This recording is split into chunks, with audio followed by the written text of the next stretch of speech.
All right, why don't we go ahead and get started? I think we've got quite a few folks here already. So again, if you just joined us, go ahead and put your name and affiliation in the chat. So this is our summer meeting for the East Coast SAV Collaborative, and the focus for this one is looking at our monitoring scheme. So we've got 3 panel presentations today, and then have a small bit of a break before we have a discussion, and then also lead into where we want to go from here for our next topics as well. I think at this point, since there's so many folks on this, rather than going around the room, we're going to do the name and affiliations there. But I will say that from the collaborative team, so between Kayla, Jesse, Brooke, and myself, and I think Caitlin's on as well, I think, right? So all 4 of us. It's kind of crazy to think it's been like 2 years now that we got this all together. And so the idea is certainly that we're still trying to continue to serve whatever needs of our community here, and any feedback is always appreciated.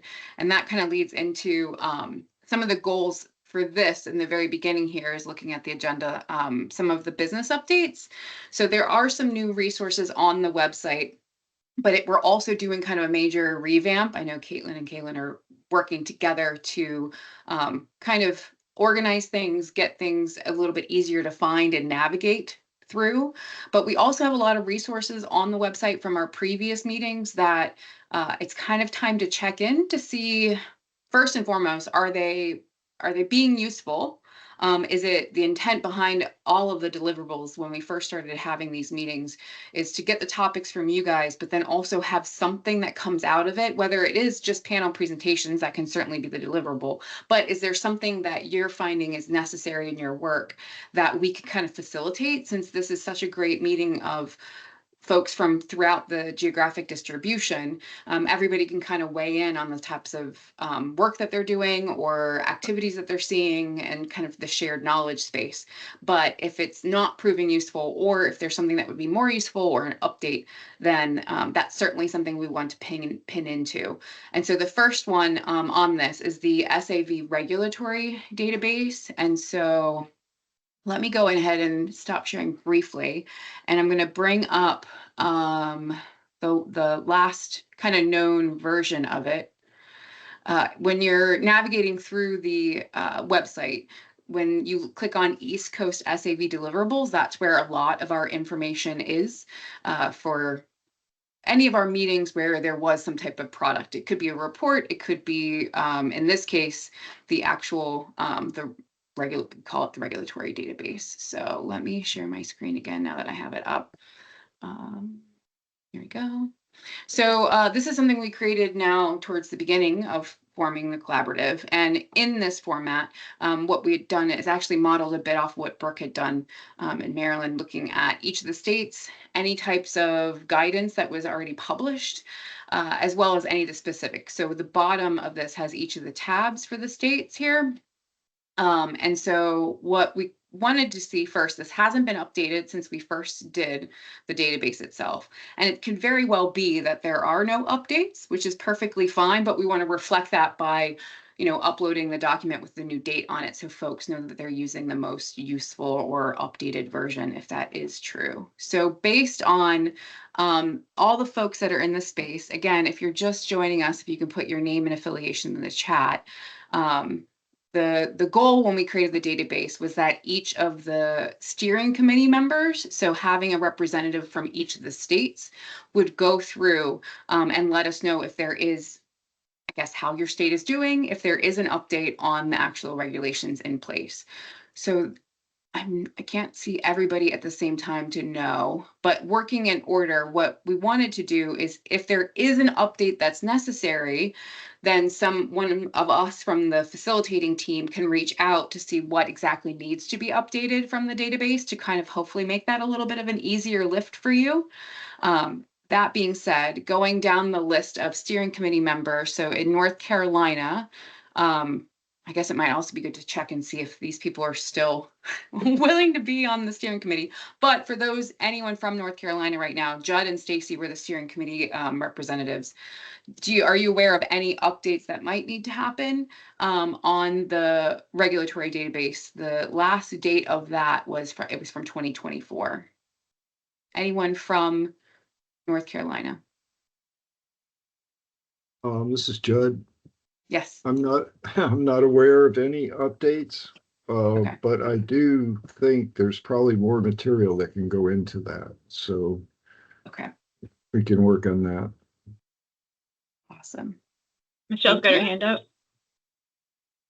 For the coastal habitat protection plan that's being written right now, they will be looking at the authority of the commissions for SAV. So I'll send this to that staff member, Zach Harrison, and he can double check to make sure he hasn't found anything else. So we'll keep Judd and Stacy in the loop of what comes out of that. Oh, perfect. Thank you so much. Anyone else from North Carolina would chime in? Okay. Let's see. So Virginia, we had just Aaron down as a steering committee member. And that doesn't mean I'm not trying to, well, I am calling people out individually, but anyone from that state also, are you aware of any updates in Virginia? And should I follow up with anyone? Erin is stuck. She's not here. She's stuck at a orthodontia appointment. But at work for kids. But so if anybody else wants to speak up, I don't think Erin's here yet. She'll be here in a little bit, but maybe not yet. Anyone else from Virginia? Okay. Next, we don't really have someone from DC still. Erin's listed, but I haven't seen Erin in a while. We'll scroll past. Maryland. Becky?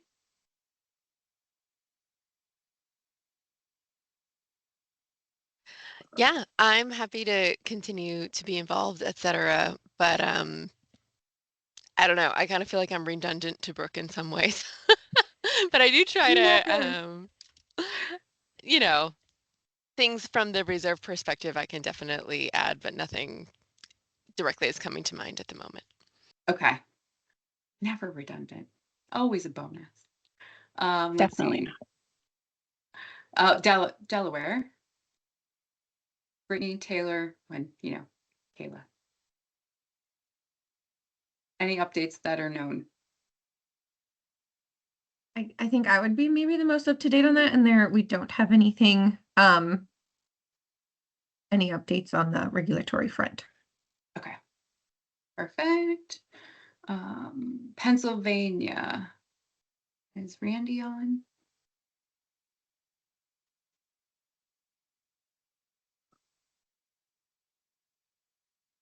Does anyone know for Pennsylvania? I don't see Randy. Okay. New Jersey. Is Nina on or Andrew? I think Andrew's on. Nina said she's not going to be able to make it. Okay. Oh, hey, Jess.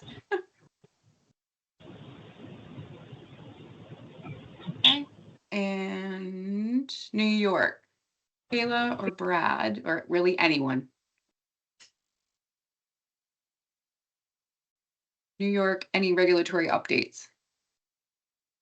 Hi, sorry. I'm Deli Campbell with New York State DC. Sorry, I hopped on late. What is this in reference to? I'm trying to pull it up right. So they're on the East Coast SAV Collaborative website back in 2024. One of our first deliverables was putting together a regulatory database. And the goal was that it was a living document. Anytime there's an update from one of the states, a steering committee member would normally come through and update it, but it hasn't been updated in a couple of years. So I'm just going through the states to check in with the steering committee members to see if they're aware there's an update, or if I should follow up with them later on, or where it stands so that we can make it an updated 2026 version. So if you have any knowledge of updates to regulations as it pertains to SAV. So no formal regulatory updates. We did put in place a policy for reporting any harvesting or planting events that would go through our office, but it's not a formal regulation. Okay. And do you mind if I follow up with you to get that information on there? Sure. Yeah, of course. Great. Thank you. And then somebody's hands up. Oh, Christina. Hi. Also in New York, talking about the freshwater portion. There were some new regulations put forth back in 2025 that apparently were annulled, and there are some back and forth going on, but that will be relevant to our freshwater SAV at some point, which I guess isn't helpful now, but I guess just as a heads up, there will be probably some changes coming down the pipe. I'm happy to be a contact for that if that's helpful. Yeah, very much. Thank you. Great. Any other New York updates? Connecticut. Jamie is the steering committee member, but anyone can chime in.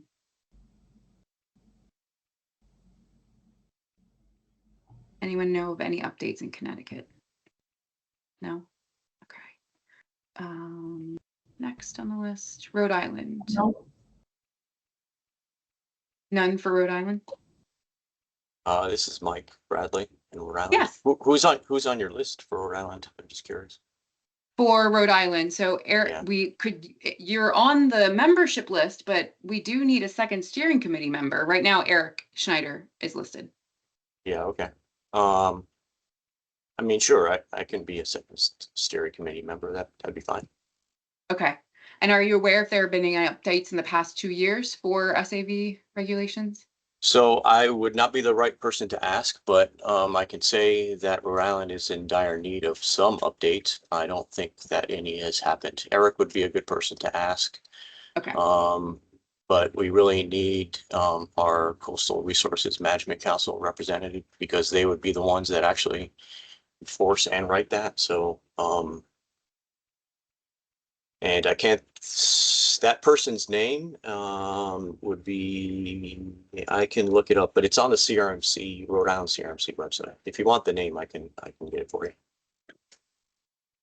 That'd be great. Yeah. More resources, the better, just to make sure that that document is as useful as possible. Thank you.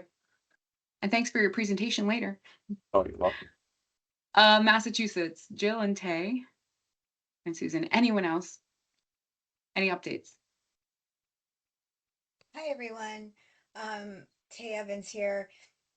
There are no regulatory or guidance updates right now for seagrass, but we have been working on some. So maybe that will happen in the future. Fingers crossed. Thanks. Let's see. Okay, then New Hampshire. Oh, Phil can't be here, right? So anyone else from New Hampshire? Know of any updates? Hey, this is Trevor Matera from Prep. Oh, yeah. Looks like our section is pretty sparse at the moment, just sort of based off the federal. We do have some state regs that might be applicable here between harvesting and normal dredge and fill, that kind of thing. So possibly, I guess, is the answer, but not sure what how much work Phil's put into this one at this point. Do you mind? Can I follow up with you? Is that all right, Trevor? Yeah, that's certainly fine. Okay, thank you. Yep. Maine, Angie or Janelle, or anyone else, obviously. Let's see. See anyone else? I might be the only Maine person on the call, Okay. So I can jump in. If I'm looking at the right Excel, it doesn't look like Maine is on the list, but I downloaded the Excel from the website under the resources section, so I can check in with You're right. Cheyenne and Janelle and Devin about just checking in about what they think we should add. But they're definitely, like, we have a mapping program and Natural Resources Protection Act and DEP regulations that could definitely go on the list. Thank you, Helena. Yeah, I saw there's no Maine. Apologies. We know it exists. That's okay. All right. So thank you, everyone, for your patience on that. Again, I feel like sometimes it's to just check in. Yeah. I do want to chime in because I know like federal folk are kind of like sprinkled throughout the states, but I know the nationwide permits were just updated. So I don't know if there's, and I know we have a federal tab, but again, like everyone's kind of dispersed. There's not like a main, and every state has different representatives. So that's just something to think about, going through the nationwide permits and seeing if there's any updates, for SAB, Okay. or if there's anyone here that is particularly informed I might- on nationwide permits. I don't remember any updates, any changes to at least the nationwides that we use here in Maryland. For where, I mean, there's plenty of changes to the nationwides we use here in Maryland, but none that I remember that concern SAV. So, but I'm thinking the same thing for our state general permit. I don't think there's a ton that's updated about SAV specifically, even though that's getting renewed in October. So I can, if anybody wants, I can check and follow up, but I think we're good there. Okay. Thank you. Great. All right. So that was kind of the one bit of housekeeping, if you will, from previous deliverables, just to ensure, right, it's more, if it's going to be useful to have it updated. Tay. Yeah, I was just wondering if you could share the agenda again. I can't access it for some reason, so I was gonna just take a quick look at it and grab a screenshot. It in the chat as well as come through. Whoops.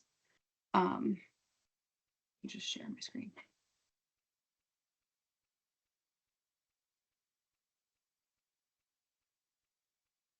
Too many windows. I just open. updated the access. Sorry, it was restricted. But for Okay. the For the agenda. PDF, it should now be, yeah, for the agenda. Okay, It should now be perfect. open to anyone with the link. Thank And you. then you should see it on the screen as well. Sorry about that, Tay. And I So- do have an update on the field findings portion, a quick one too. Okay, Um, go ahead. If I made some, I'm very visual, so I have slides, but for those of you who have been following along on my idea background, I'm in Delaware, and we are just kind of baseline starting off doing long-term monitoring restoration the past few years. And last year when we were monitoring mostly our rupia, I was like, wow, this is not a good year. I wonder what it's like in our neighboring states in our region, which led to a series of emails. And then I kind of had this idea of, would this be helpful to get like a snapshot of everyone's monitoring whatever species they're looking at across the coast, to just get like real-time information, just like, oh, is everyone's rupia horrible this year, or was it just us? And then maybe if it's everyone, then we don't feel as bad. So I made this Google form last year. A lot, there was about 12 participants that filled it out, but we brought it to the collab, and it seemed like it would be useful to others. So we're kind of trying to ramp it up. Oh, I just went over that. But we are working on right now, which will be on the website once it's completed, a ArcGIS experience builder application. So essentially it's linked to Survey 123. So the form would be moved from Google form that I had last year, and we've been inputting the information that we already received in there into this app.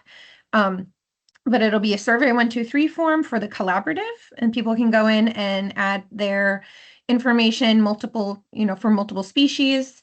And then it'll link to this like kind of user interface that can be filtered and sorted through. So it's not done yet, but we have some screenshots of kind of what, at least the data that we put in there from last year, what it looks like, and just kind of how it can be utilized. So just wanted to share that it is in the works still, and should be soon. We can share that once it's completed.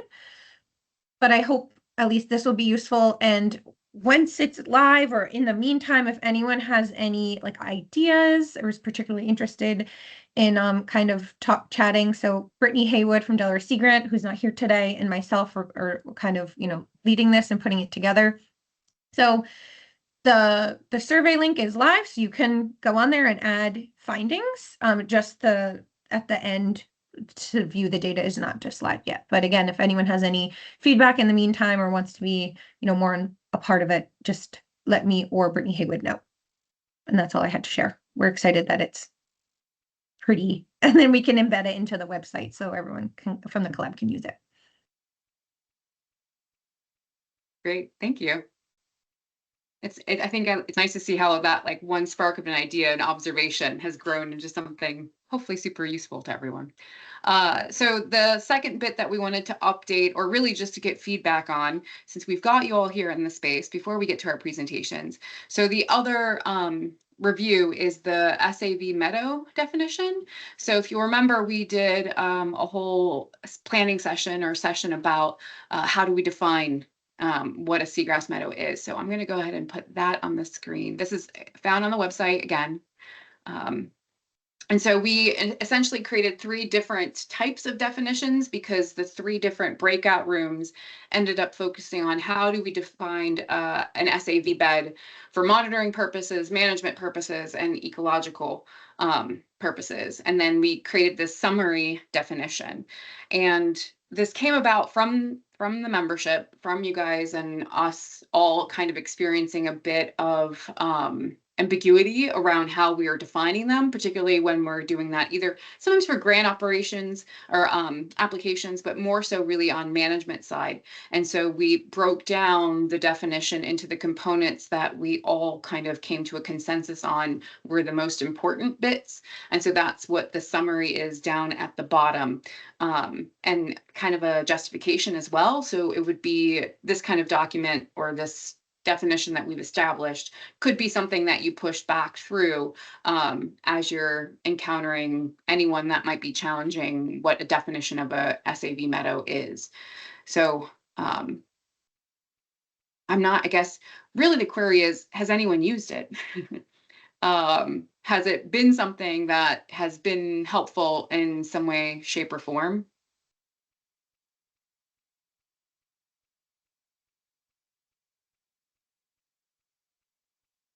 I think we're using it in Massachusetts, at least in the work I mentioned before, to update the Wetlands Protection Act regs that are not, it's not going to be happening anytime soon, but so yeah, we are working on it.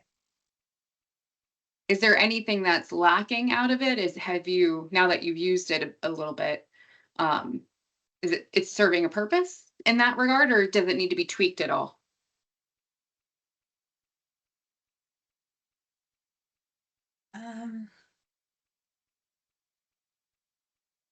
I mean, the biggest issue we have right now is that there's no definition of, it does say a seagrass, I think it does say an eelgrass bed in the regs.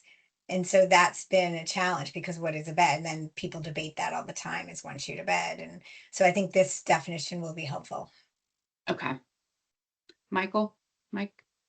Yeah, hi. So this is something that I've been interested in and grappled with for a while. Is there any kind of historical component to this? And I ask because, the regulatory agencies are asking me these questions, and I don't have an answer for them. Our beds can be somewhat dynamic in terms of where they occur in the landscape. I mean, generally they occur in the same general areas, but they can move around from year to year, like within an embayment or that type of site. So was there any consideration for something like that, and to use historical data? And if so, how far back in that history? I mean, those are the questions, really. Those are the questions. If I'm remembering correctly, at least in my breakout group, we did talk about like the temporal nature of some of the meadows, and I think we deliberately then didn't include that information in the definition, as far as like, and it must have been persisting over 5 years or something along those lines, because of the ambiguity and the temporal nature of where the grass could be moving. So we left that bit out, although, like I said, I remember it being part of the conversation. Does anyone remember anything different? Well, so let me just add something else here too. You know, if someone wants to put in a new dock or aquaculture site or anything like that, they need to do a eelgrass survey. And, you know, arguments can be made that just doing one survey at a particular time of the year is not enough. You know, if you go on September in one year, it may not be the same as September in the following year, or if you go out in June, right, the full biomass may not have completely perked up. So, I mean, these are difficult questions, don't get me wrong, but I mean, that's where I see the utility here. Yes. And I mean, I think we struggled with trying to keep it refined to just what a meadow is rather than when should you find it or when might you find it, for that reason, because there were a lot of side conversations. And I don't know, I think we uploaded a document at the end of that session with a lot of the points and why we removed some of the potential terminology. But I see some hands. So Megan and then Brooke. Yeah, I don't know that this is going to change any of the definitions or anything, just for perspective that in Maryland, for the Corps permitting purposes and MDE's permitting purposes, we do use the 5-year composite of VIMS data, I mean, because we have it available and not everywhere it has it available. And so for one thing, that's on like about a year lag, I think. So we're using data that's probably about a year old, I would guess, at a minimum.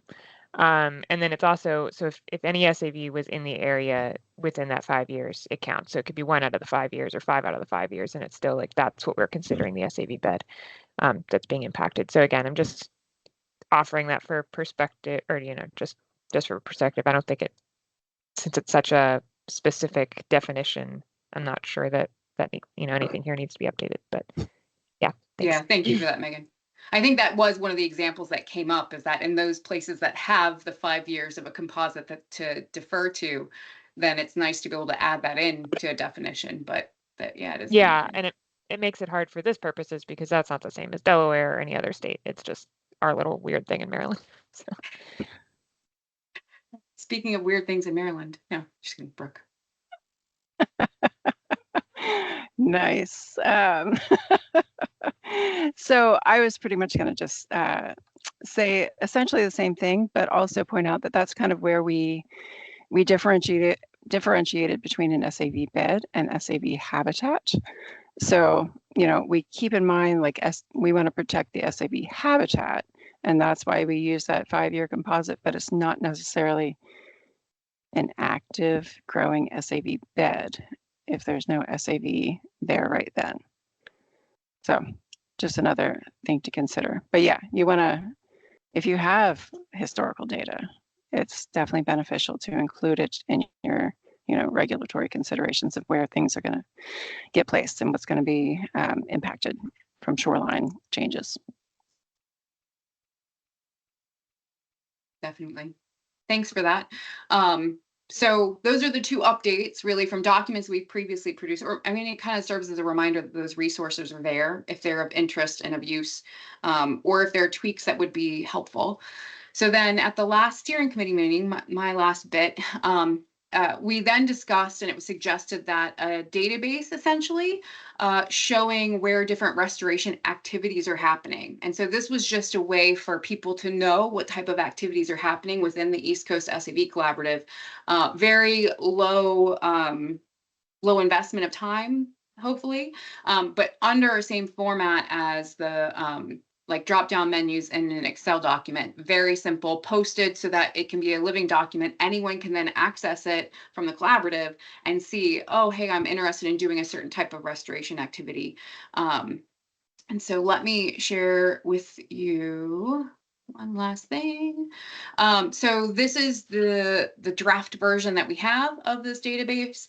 And I worked with Phil, actually had suggested it at the steering committee meeting, and a lot of folks said, yeah, that actually would be a very simple deliverable that we could do of just connecting people or having a way for folks to look at what people are doing in different areas of the collaborative remit. So with this, just the general location, and then these are all drop-down menus. So just first breaking it apart from seed versus shoot, general size was suggested, just to know, are we talking smaller pilot sized or something much larger landscape regionally? Then we were looking at the actual species of interest, so that this way you could sort through some of these to connect with folks that might be doing something similar to you. Season of deployment was one of the things that Phil had suggested. There's a lot of different schools of thought about when you're doing deployments of seed or doing plantings. And so here we've broken them down so you can certainly check those. The type of method for seed or shoot, and there is an other category here to give an idea of the types of activities being done, the source of the seeds, very generally speaking. And then if you're doing something in addition, considering there's seascape projects, it's not just about SAV, believe it or not. And so if there is something else that you're doing with your restoration activity, and then status, if you've not yet started, we want that space to be there as well. First deployment, first year monitoring, multiple years. So definitely encouraging you to do both those projects that you've done, about to do, that they're going well or not going well as well. You know, the idea of listing your failures, being okay to that. And you can indicate if you don't want to confirm how it's going, confirm or deny that it looks promising, data it doesn't look promising, it's too early to tell, ready to scale up, back to the drawing board, or other notes. So this was the idea behind the database, was just an open form where you can put what you're trying, given that it's such a rapidly evolving field of research. And there's a lot of these smaller projects that are going that aren't maybe too far into the weeds yet. And so we can learn a lot from each other, even if it's just at the beginning stages. And then I see a hand. Erica.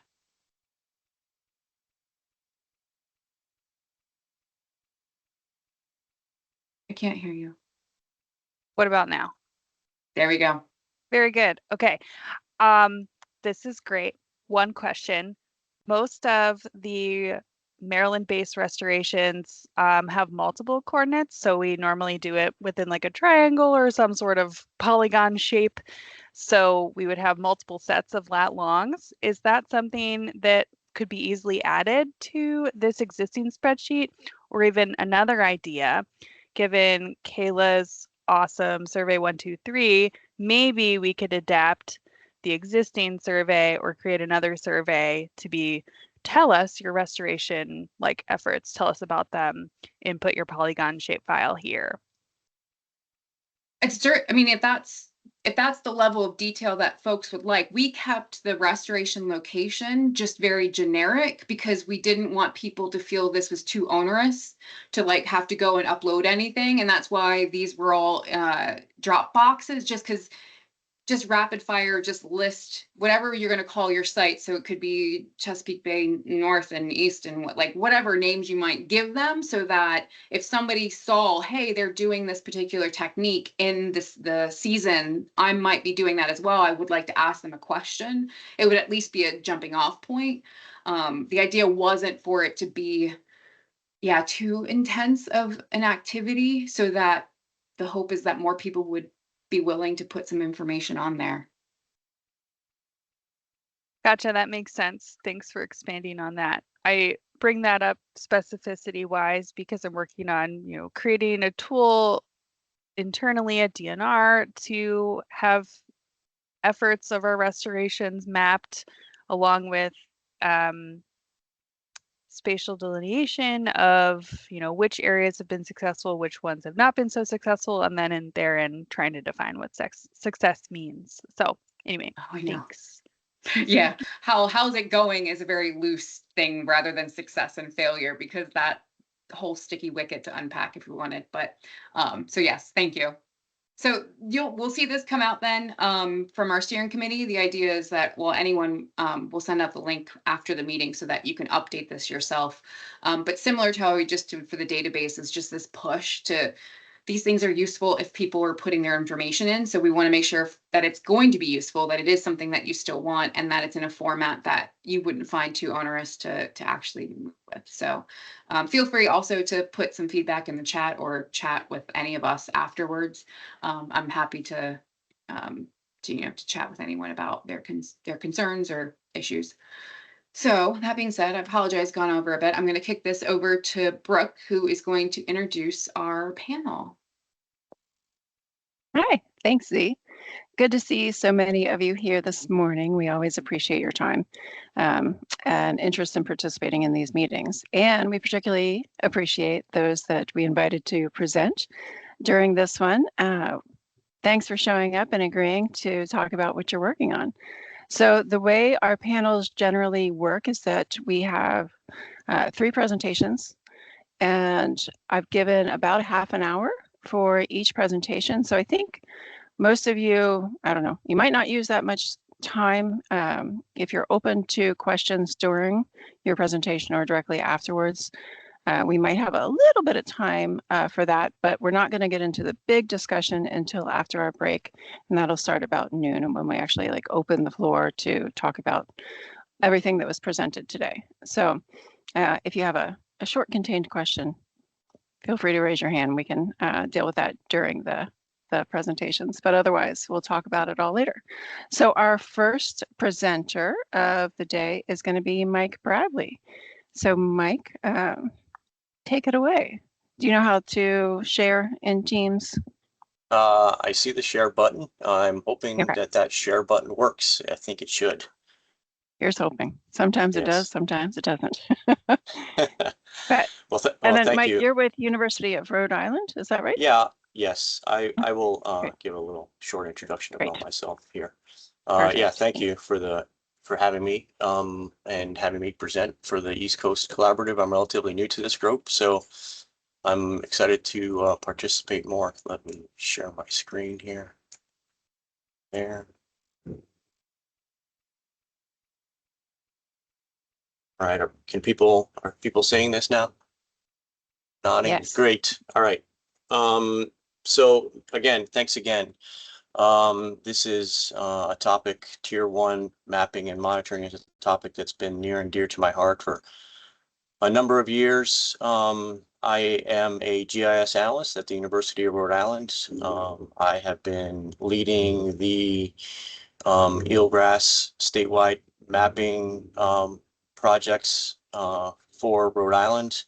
And starting in 2017, I worked on doing the eelgrass mapping for Eastern Long Island Sound, along with partners at EPA and the U.S. Fish and Wildlife Service.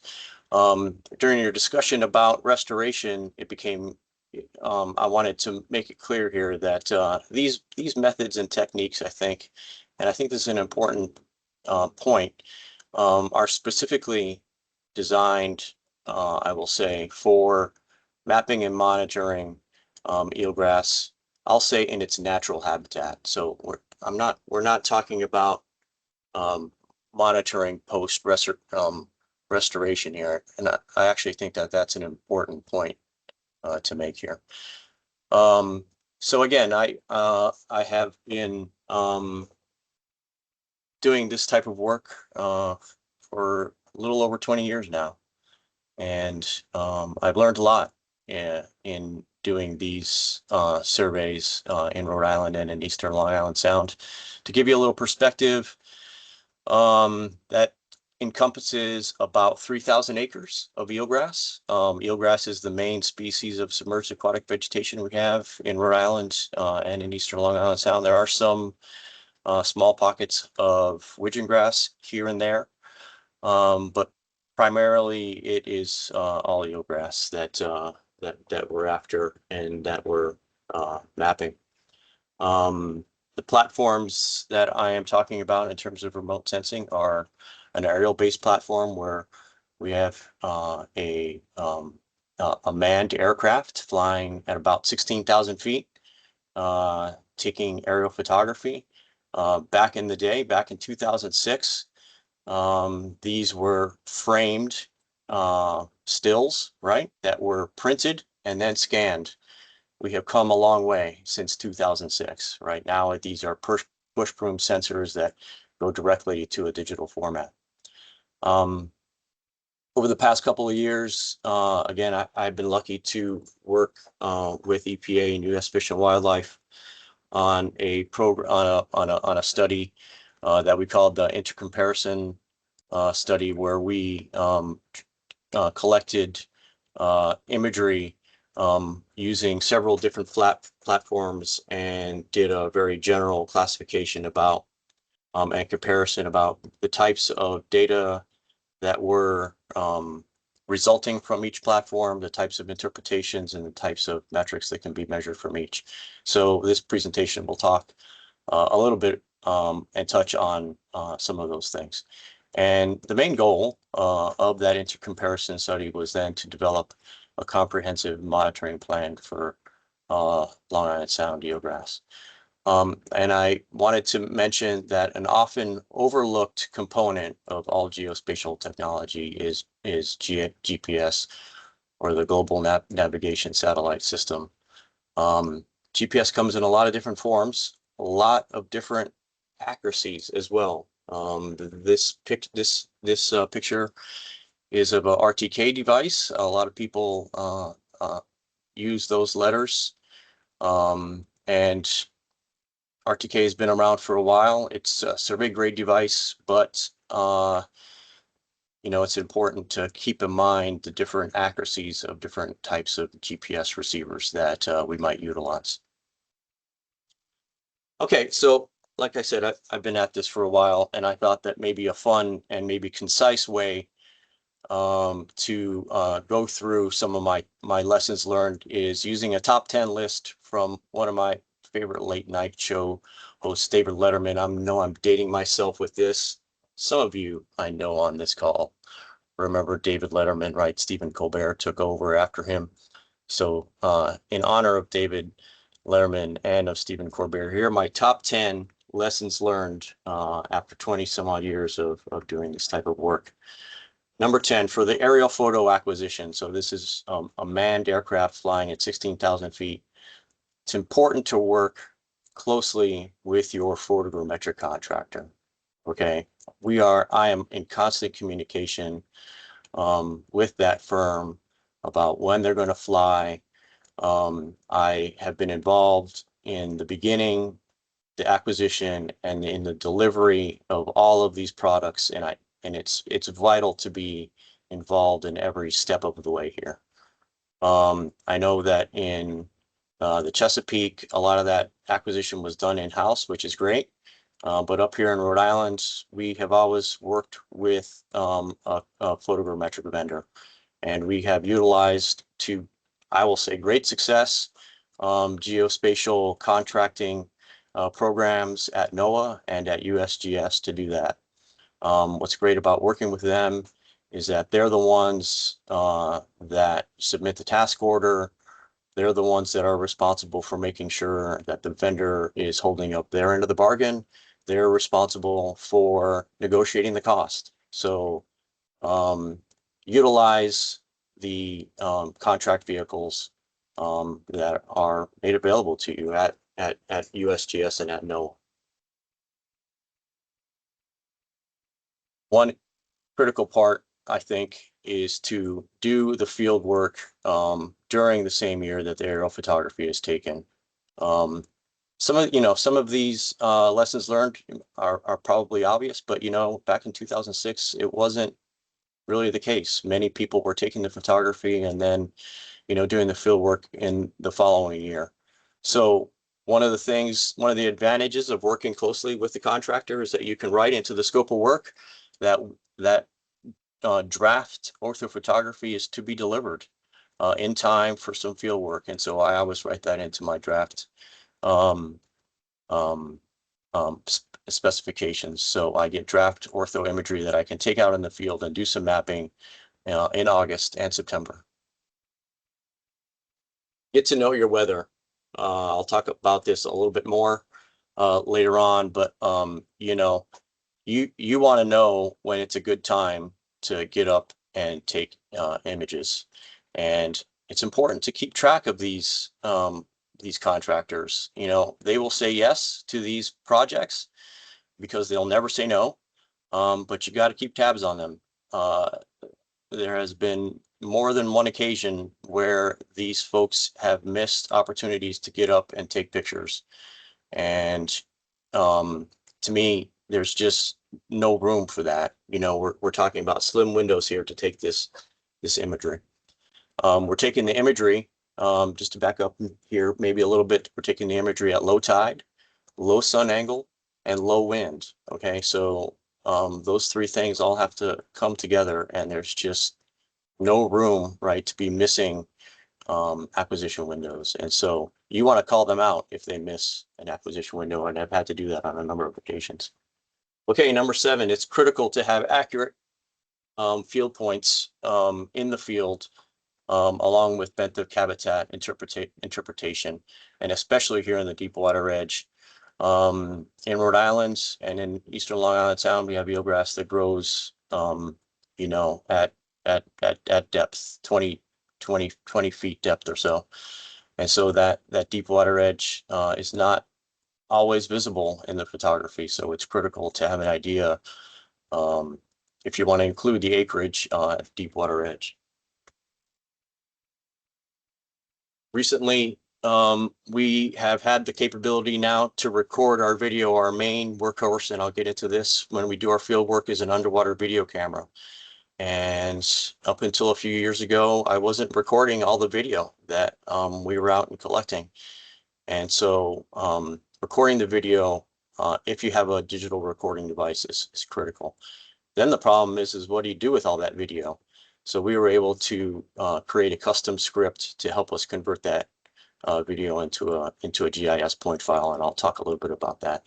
And just the ability to do that has been a complete game changer, and I'll explain what I mean by that later on. With all maps of eelgrass distribution and extent, I think accuracy metrics are critical for interpretation of trends, and I'll again show more detail about this later. Okay, number 4. As I've learned recently, satellite and drone data are underutilized, but the realization of their efficacy in all of this is just beginning. And again, I'll talk about this more. Drone imagery, mosaicing over water is difficult to georeference. There's a lack of tie points, and so we're still trying to crack that nut. We're making some headway. But again, this is moving fast, the technology, and I think we'll get there. Eelgrass or SAV mapping is not expensive. Before satellite data sort of came around, the 3-meter stuff from Planet became available. There was a big push to use 10-meter Sentinel satellite imagery to replace high-resolution aerial photography. And a lot of the arguments there were that the acquisition and the collection of airplane-based imagery was expensive, and I always pushed back against that. I just never felt that it was expensive at all. You know, for our neck of the woods, we're talking roughly about $100,000. Now, some of you may say, well, yeah, in our budgets, that's expensive. But I will turn around and say, well, it's expensive relative to what? Relative to an aircraft carrier? No, it's not very expensive. So I've always pushed back against that. And in the grand scheme of things, you know, $100,000 to $200,000 for an important habitat such as this, that's a drop in the bucket, okay, in terms of the money that U.S. government spends on other things. And lastly, there are no tiers for eelgrass mapping. So I want to talk about that, and I'll have some more slides about that later on. All right, so get to know your weather. My favorite app is the wonderground.com platform. I use the 10-day forecast. Some of you will say, Mike, you can't not be serious. You cannot go 10 days out and have any confidence in the weather. And that is actually not what I'm saying here. What I'm saying is focus on the 3-day forecast. The 3-day forecast is actually quite accurate. Okay, so for example, I just took this morning. For example, if we had low tide in the morning on Thursday, July 2nd, I would have my ears up perked because we have low winds. It's going to be a sunny day. There's no cloud cover as denoted by the gray polygons there. And this would be a day that I would start to key in on. Now by Tuesday morning or even late Monday night, right? If that forecast is not changed, I would start to very seriously consider an acquisition of photography on that day, as an example. All right, conducting your field work during the same year as the photo acquisition. I mentioned that our workhorse is this underwater video camera. It's made by a company in Florida called Seaviewer. This particular case, I hope can you see my cursor? We have, here's the camera itself with a ballast. Not pictured is the fin that helps it fly or swim forward as you tow it. Here's the underwater, here's the digital recording device. Okay, here's the monitor, which allows you to see in real time what the camera is seeing on the surface. And that's what really differentiates this setup from other things, right? From a GoPro, for example, is that you can deploy this over the edge of the boat, okay, and see what's down there on the surface. All right, you don't have to be in the water. Again, this has been our workhorse for many years now. Okay, we attach and watermark just a Garmin hiking grade GPS device, and it is watermarked on the video, which gives us our coordinates for that. All right, so then the question is what do we do with all this video? Because you know, if you're collecting hours and hours of video, you know, interns, students, myself, that gets pretty tedious, that gets pretty boring real fast. And so we have developed a script here in the lab that takes this recorded video file. That video file is inputted into the script. The first thing that happens is that the video file creates a snapshot, okay, along the video at a certain time interval. It's about 7 seconds or so. Okay, so you have a big catalog of snapshots of the video. Then each one of these snapshots is taken in, is then put into an optical character recognition library that's free from Google, and it is able to read, okay, the lat long coordinates off the snapshots and write them to a CSV. Okay, so I have a CSV file for every video file. Then I open that CSV, I code it with a habitat, and I go through and code each snapshot with the habitat class. I've come up with a habitat classes of 5, okay, which is pure eelgrass, low cover eelgrass, macroalgae rocks, mixed algae eelgrass, and sand and shells. All right, so now we can have thousands of points, right, that we can use for our mapping process. Okay, so I have been thinking about our accuracy metrics for many years, trying to decide what makes the most sense here. And I've done it a couple of different ways. One of the ways that I've done it is to use users versus producers accuracy matrix.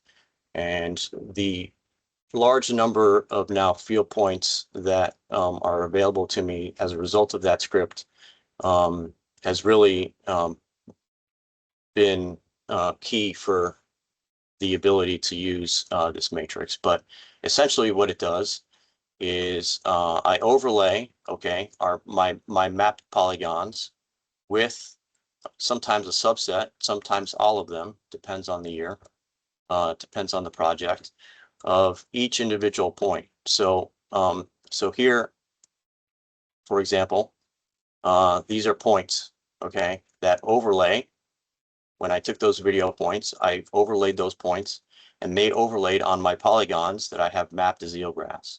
Okay, so 2,838 points mapped as eelgrass. Now, some of those points were not eelgrass. Okay, so it's a relatively simple process. You just go through and you map where those points fell on your mapped polygons and where they did not. And you come up with some percentages. Okay, so if we read it in a row, okay, which is called the user or reliability matrix, we see that we have about an 86%, okay, accuracy roughly in the mapping from 2014. It's pretty good, okay? Conversely, right, mapped not eelgrass may be a little bit lower, 78%. Then we can sum it on the diagonal, okay, and come up with an overall accuracy of the mapping effort at 82%. Okay, so that is how I publicize the accuracy of the aerial photographic product that is the result of the interpretation, the photo interpretation by me and of the field work. Now, I've also done it another way, okay, to assess the area. And the way I've done that is to overlay polygons from 2 different years. So in this case, I've overlaid polygons from 2017 and I'm running out of time, so I'll go a little bit quicker here. 2017 and 2024. Okay, areas that were mapped eelgrass in both years, okay, are green. Okay, so there's no change there. Okay, so that's unchanged between 2017. Okay, the key here is that you need the photography, the underlying photography from both years. So that would be yet another, right, take-home message. Make sure that you hang on to your historical imagery because you're going to need it if you want to do any kind of change analysis. Okay, so areas in pink, okay, are areas that were lost. So I looked at 2024 and I saw a signature there. I'm confident that there's eelgrass. I looked at the imagery from 2017. I looked at the signature there. There is no signature. I'm confident that that pink area is lost between the 2 years. Now, the important part here is the red. Okay, as you know, if you've stared at imagery like I have, there are lots of ambiguities, small areas of imperfections, solar glint, areas where you just cannot see the bottom, okay, between the 2 years. And so those are areas that are either variability or mapping error, right, based on either inability to see the bottom through the photography or just slight changes in how you delineate the bed. So I summed all of those different categories and I came up with a number of about 9.3% in terms of mapping variability. Now, what does that mean? Well, here's what that means in practice. If I've mapped 1,000 acres of eelgrass in 1 year, and I map 900 acres of eelgrass in another year, some people might say, oh, that's a loss of 100 acres. And I would now say, no, it's actually not. It's part of the variability inherent in the process. Okay. All right, so drone surveys quickly here. Again, we are just starting with this technology. Through the intercomparison study, we collected drone imagery at the same site, both in June and September, to try and capture some seasonal variability. What we noticed in all cases is that our September imagery, every single time we had trouble mosaicing the entire area. We did not set out, okay, to not collect imagery here, okay, in the Central Basin and BB Cove. That imagery just gets dropped because there are no tie points. There's nothing to see here. So my conclusion is to why our September imagery is not as good is because, you know, in September the water's warm, you got lots of phytoplankton, water quality is just not as good as it is in June. So now we are focusing all of our drone imagery to happen earlier in the year rather than later. And you can see how in both cases our June imagery, okay, Mosaic, much better because the water quality was much better. Another things we are thinking of, and this is another utility, right, of drone imagery, is you have a lot more control about things like flight paths when you go out and collect the imagery. So here's traditional drone, here's a traditional aerial, and the way we did it in 2024, where the arrows are the flight path of the aircraft. Okay, traditionally, you would just fly perpendicular to the wind because you don't want the aircraft to gain a lot of speed in the downwind section, because that creates error in terms of how much imagery you collect on the downwind or upwind. You also have here in the Northeast, you're going to have the sun rising in the east. And we collect our imagery with a low sun angle, because as the sun rises up on the horizon, you're going to get imagery with a lot more solar glint if you collect it, say, around noon. So we're always collecting our imagery early in the morning. Okay, and this has worked okay, but as you see that there's still solar glint is still a huge nut that we're trying to crack. So one of the ways we're doing this to help us with dealing with solar glint is to always keep the aircraft and the camera behind the sun. This is just basic photography 101, right? If you're taking pictures of your family out on vacation, you always want them facing the sun. Your kids are always squinting and yelling, but you want their faces lit up, right? So the same applies here. And so the drone is ignoring the yaw. It is never changing. So it's flying in this direction away from the sun. It's always facing away from the sun. It's flying backwards here, okay, but the camera is still facing northwest. Okay, and we are having some interesting results with that. One of the questions I always get is, Mike, why are you taking your pictures in June? That's not peak biomass. You should be taking your pictures in September. Well, I showed you one reason. In September, the water quality is not as good. We were also able to now prove that delineations, okay, in June versus September imagery is really about the same. So these are 20-meter circles. This is drone imagery taken at one particular cove off of Fisher's Island, okay, where I delineated, heads-up delineated each the eelgrass in each one of these 20-meter circles in June and in September, okay? And you'll see with the meters, the areas down below, that there is no difference. You would expect to see increases, right? And in some places, it's even a decrease. Okay, so again, taking the imagery in June, you're not missing out on any acreage. You can still see some of the eelgrass there. Satellite mapping methods. I think Victoria Hill is on the call. She has been instrumental in getting me up to speed on using planet imagery. There's another presentation later on, so I'm not going to talk a little bit too much in detail on this, but suffice it to say that planet imagery, 3-meter resolution, taken every day, has also been a game changer for eelgrass mapping. This is a mosaic that I created from September 13th and October 3rd imagery in 2005. I apologize for not putting a scale bar on here. I've been sick over the past couple of weeks. I've had a really bad case of World Cup fever, so I just haven't had a chance to finalize some of the details. But you'll notice just with your eye that this is all eelgrass. There's eelgrass here. There's eelgrass here. So these major beds, right, are being picked up by the planet imagery, which is fantastic. I took one look at this and I said, you know what?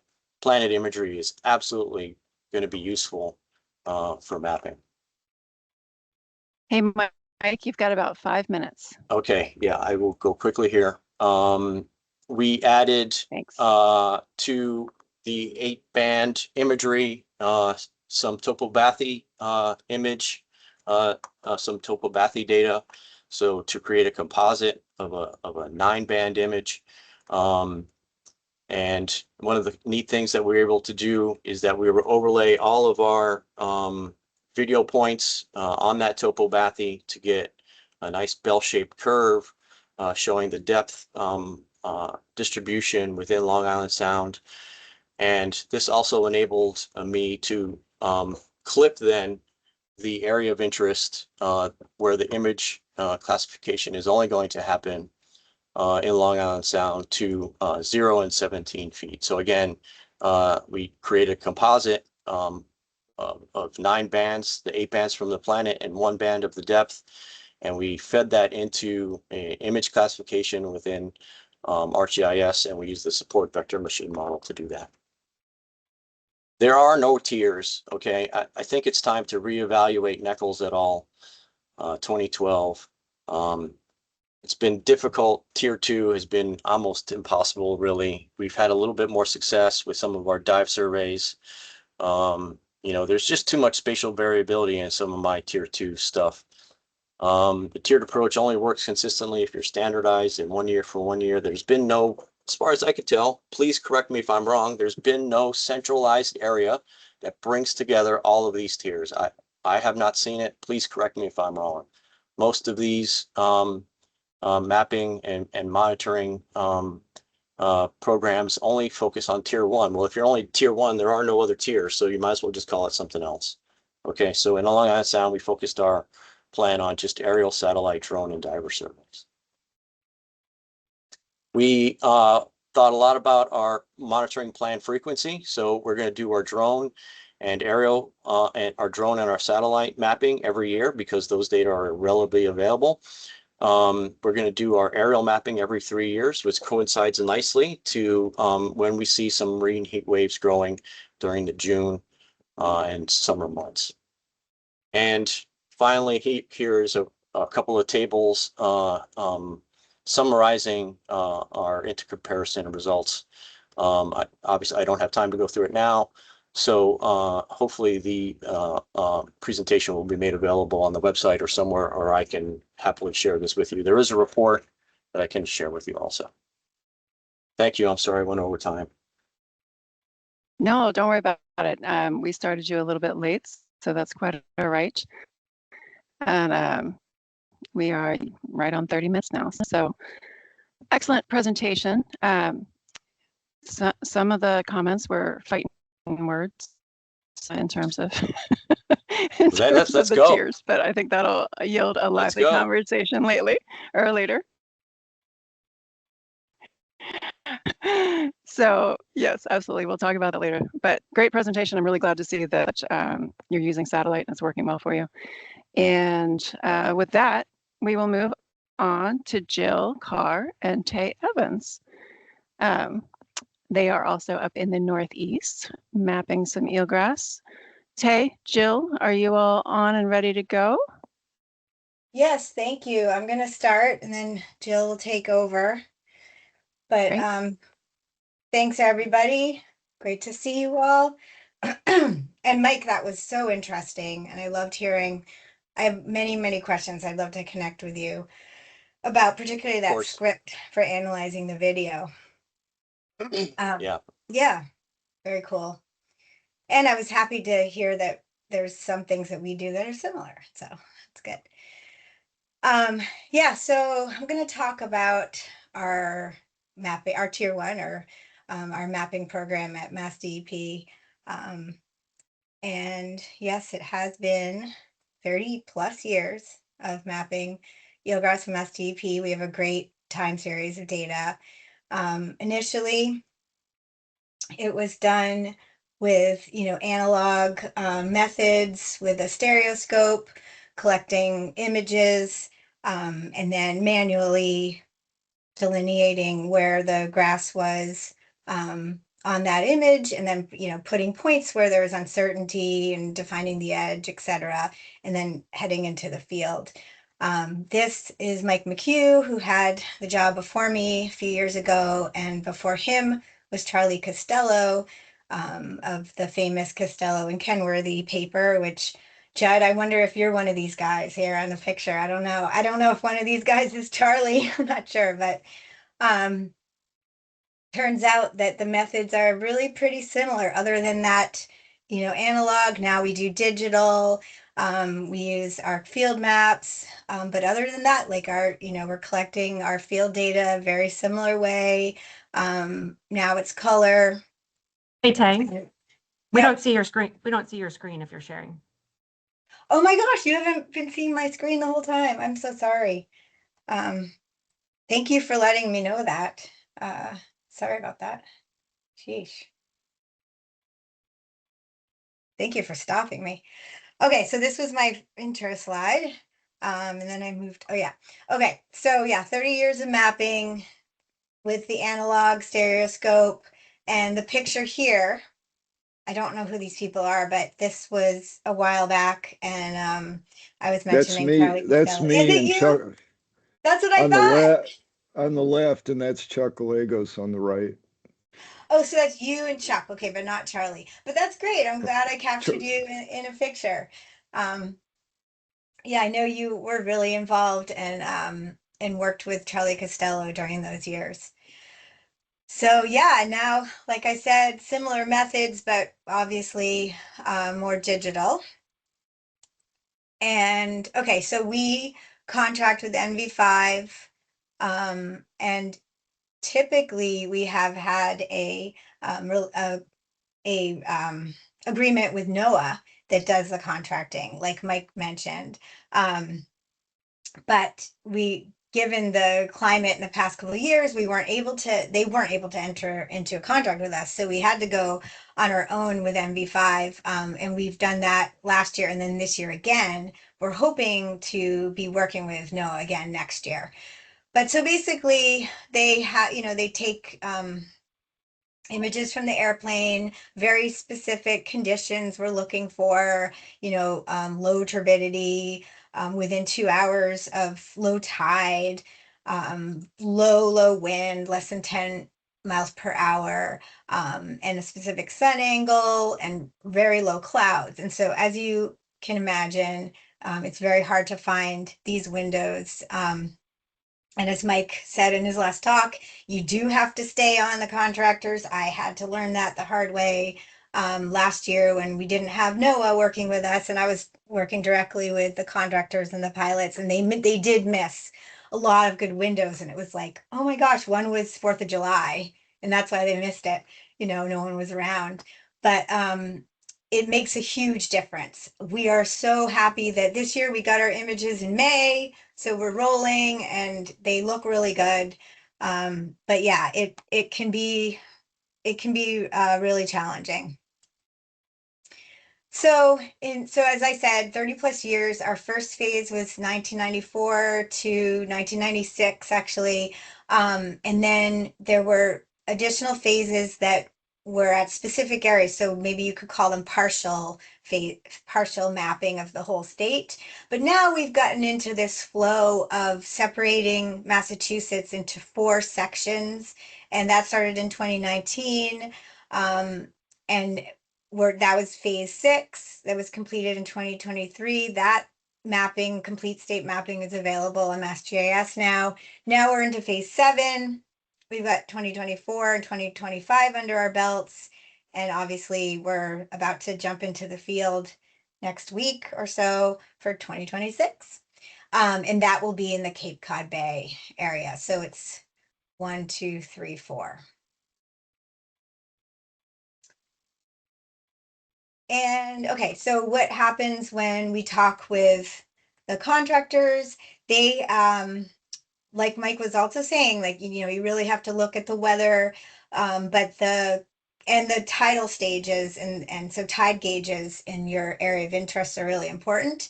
The contractors were able to, I give them an area of interest, which is this red line here, and then they send me back what they think the flight lines will be. They lay that out, and then they collect their images. They process the imagery, triangulate it. They use 3 DEP LiDAR, and they create a ortho-rectified frame, and they mosaic it. So I end up being able to just get the mosaicked images, and they're stretched perfectly, or they try to stretch them. They apply a stretch that really enhances the grass. And then I could go through and can also look at different stretches as I'm analyzing it. But yeah, so I get the aerial imagery, I do a preliminary interpretation, and then after that, I lay down sample points where we want to verify the signature, verify the deep edge. We put down some transects for the deep edge and note areas of loss and areas maybe that were different from last year. And then the field team goes out, collects data here shown as green showing eelgrass and red was no grass. And then I use that for the final delineation. So this just shows our use of Esri field maps in the field, which has been great. So taking that with the preliminary delineation that I do and the field points that I put down into the field maps, then Jill, who's going to talk next, her team, we've contracted with them to do the field work, and she goes out and goes to each of the points, navigates to the points, pulls up the field maps on tablet and on the boat, and collects all the data here in these fields about what we're seeing with our underwater camera.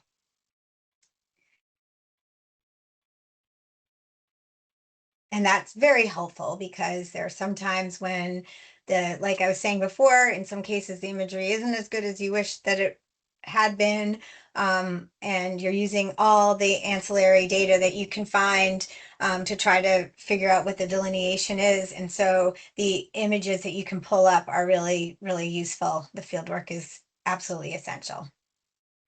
Here again shows, in this case, that was the green point shows that they found eelgrass. And then as I'm refining my preliminary delineation, I can pull up the table of data that was collected in the field. I can pull up the image that was collected in the field. So I use that to help me draw. I also use other data like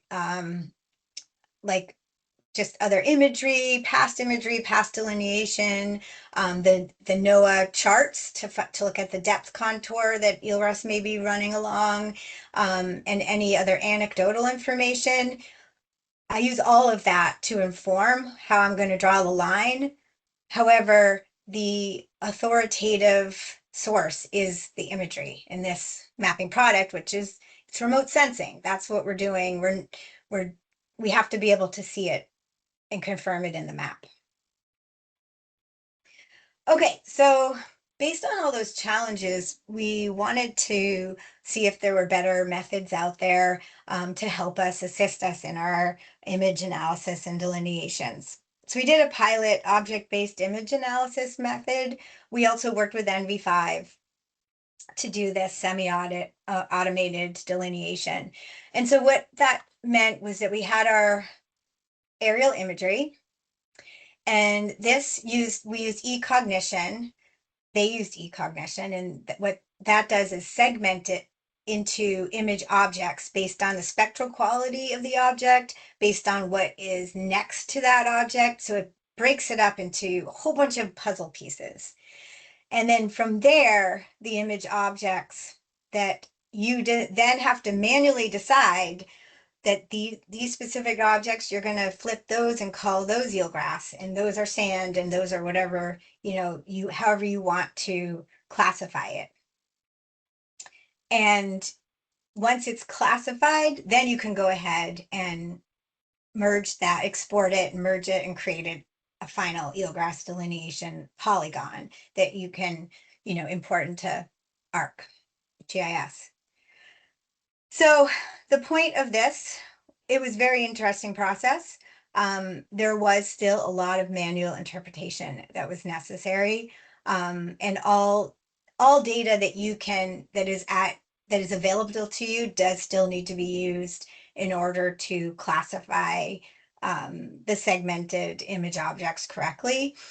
So we found that it still was very labor intensive.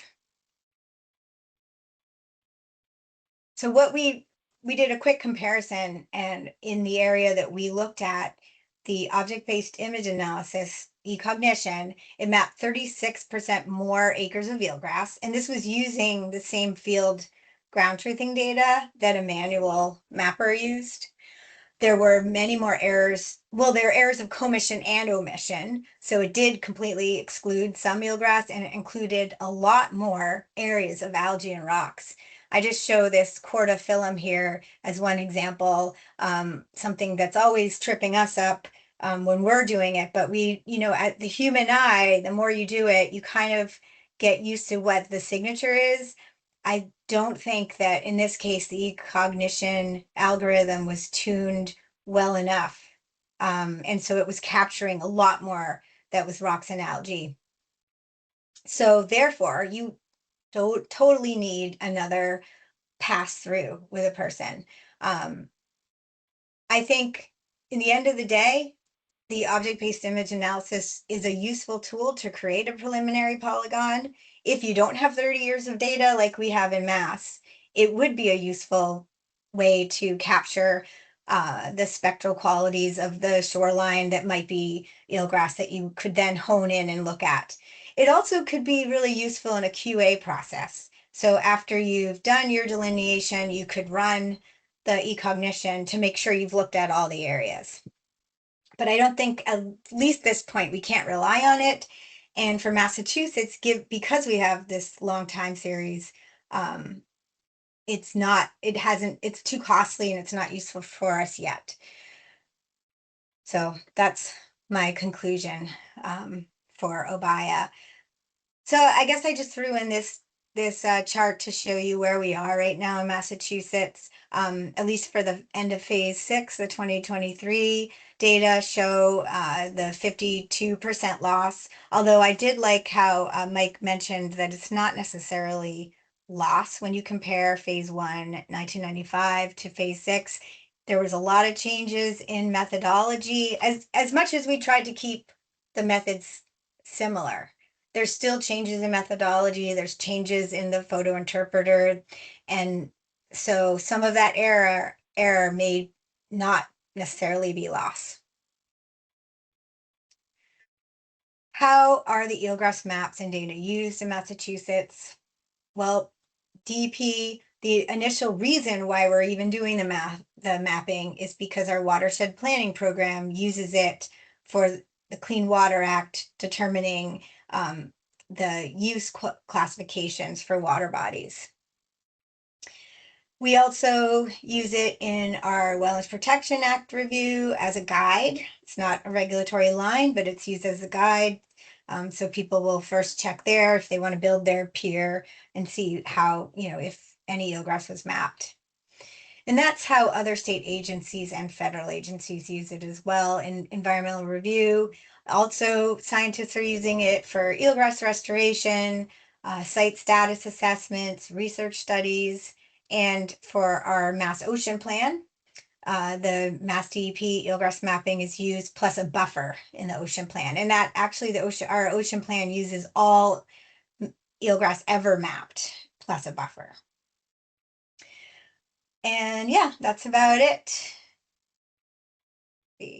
Oh, I do want to mention that since I started anyways, I've really appreciated what a collaborative process it's been. We've had successful partnerships to get this mapping done. So I mentioned NOAA, and we're hoping to be working with them again next year. In 2024, they did come out with us. This is Mark Finkbeiner and Matt Dornbeck is right here. Mark Finkbeiner's here. And so they came in the field with us, which was great. This is Jill Carr, who's going to talk in a minute. And, Mass Bays program has been working with us doing the field work, which has been great. And we were able to also work with the Waquoit Bay National Estuary Research Reserve. This is Megan Tyrell, who came out in the field with us. And the Provincetown Center for Coastal Studies, Agnes Mittermeier, came out with us too. So it's been good. And another slide. In 2025, we were in Buzzards Bay and the Elizabeth Islands. And so we worked with the Buzzards Bay Coalition. And so this is a picture of all of us with our logo hats. So that's it. That's all I have. And we're looking forward to getting out in the field next week and doing it all again for the Cape Cod Bay section. Great. Thanks so much, Tay. All Jill, right. you're Get on. myself queued up here. All right. We seeing some slides? Yep. Good. Great. Perfect. Yeah, so I'll talk about a couple things, a couple different topics today. I'm Jill Carr, Mass Bay's National Estuary Partnership. I get a lot of questions about the gear that we use in our ground truthing work for the aerial mapping program, so I thought I would start with just a couple slides about that. This is the boat we typically work off of, a 19-foot boat. You saw a couple different vessels in Tay's last slides there. If there are sites that are inaccessible, sort of too dangerous to get to, or we have to go and work out on the islands, we often call upon partners who are amazingly willing and generous with their time and end up deploying our gear on lots of different vessels, but we primarily work on this one. And we use a Sea Viewer camera system like Mike. We've been pretty happy with this system. We've had to make a lot of sort of adaptations to it over time. This has a couple of HDMI ports on it that go to two different tablets, Samsung Galaxy Active tablets. One goes to the person that's collecting data in the Field Map app, and the other one is sort of hardwired all the way up here to so that the captain has a live view of what the underwater camera is seeing. And I can also use this while operating the boat as a navigational tool, not the primary navigational tool, but just an assisting aid. And then we have a little Wi-Fi hotspot here, so that I rent from my library so that we have uninterrupted internet access. And on the back end of the boat, we have a davit that comes off the side of the vessel that has a sub-meter GPS on top of it by the brand Geode. And from the davit hangs our camera. So that's the underwater camera portion, and it's a live feed to the screen. And as Tay mentioned, the data go directly into an ArcGIS field map tool. And we enter it in real time. We attach the photo right away to it, and off it goes in real time. It populates the map. So it's a really, really, really nice workflow, especially compared to the old analog ways. This is lovely. We have had many trials and tribulations with making improvements to the gear. Most recently, glare. It is so frustrating to take all the effort to get on site, and then you can't see what the heck you're trying to see on the screens. So you've seen we've used towels, we've made homemade glare devices, we put people under blankets, we do all sorts of things. It's been a real issue. So last year we invested in some new little extras that have been pretty helpful. We put anti-glare screen covers on everything. That's a screen has a screen cover on it now. And we got some neat little hoods and covers that can go over screens to help with glare. And I will say this wonderful Amazon product, it's like a $9 item, gooseneck clamps. You can clamp onto the rails of boats and they can hold your devices. Have been such a lifesaver. So they free up your hands. You don't want to go through any serious waves with that because they wobble a lot, but they've been great. But anyway, a lot of people ask about the budget for all the gear. It costs us about $14,000 to start up and purchase everything. So that was several years ago, and every year we spend between $500 and $1,000 on sort of consumable items or having to maintain or improve upon what we have. So that's it on the gear. Feel free to reach out. I have a nice Excel spreadsheet of all of the gear we've purchased, the links to those items, what they cost, and so on, if that's helpful to anyone. And then I want to spend the rest of my time talking about a study we did several years ago, an intermethod comparison using remote sensing mapping tools. This is a partnership between Mass Bays and the Office of Coastal Zone Management. And this is work that we did back in 2022. So some of you might have heard these about this project and heard these results already in other venues. The goal of the project was to answer the questions about accuracy of different remote sensing methods, especially around how do the edges of remotely sensed maps compare to diver measured edges? And are there any effects of percent cover, canopy height, or patchiness of the meadow on those results?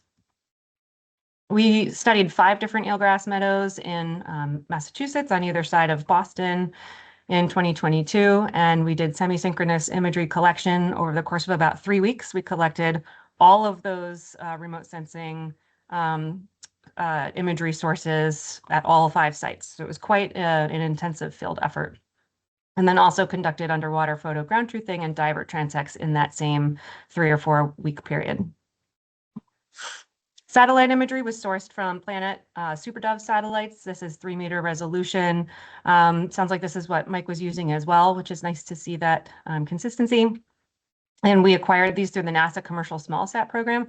I think this still exists. If you get any amount of federal funding, have a federal grant, you can access Planet imagery for free.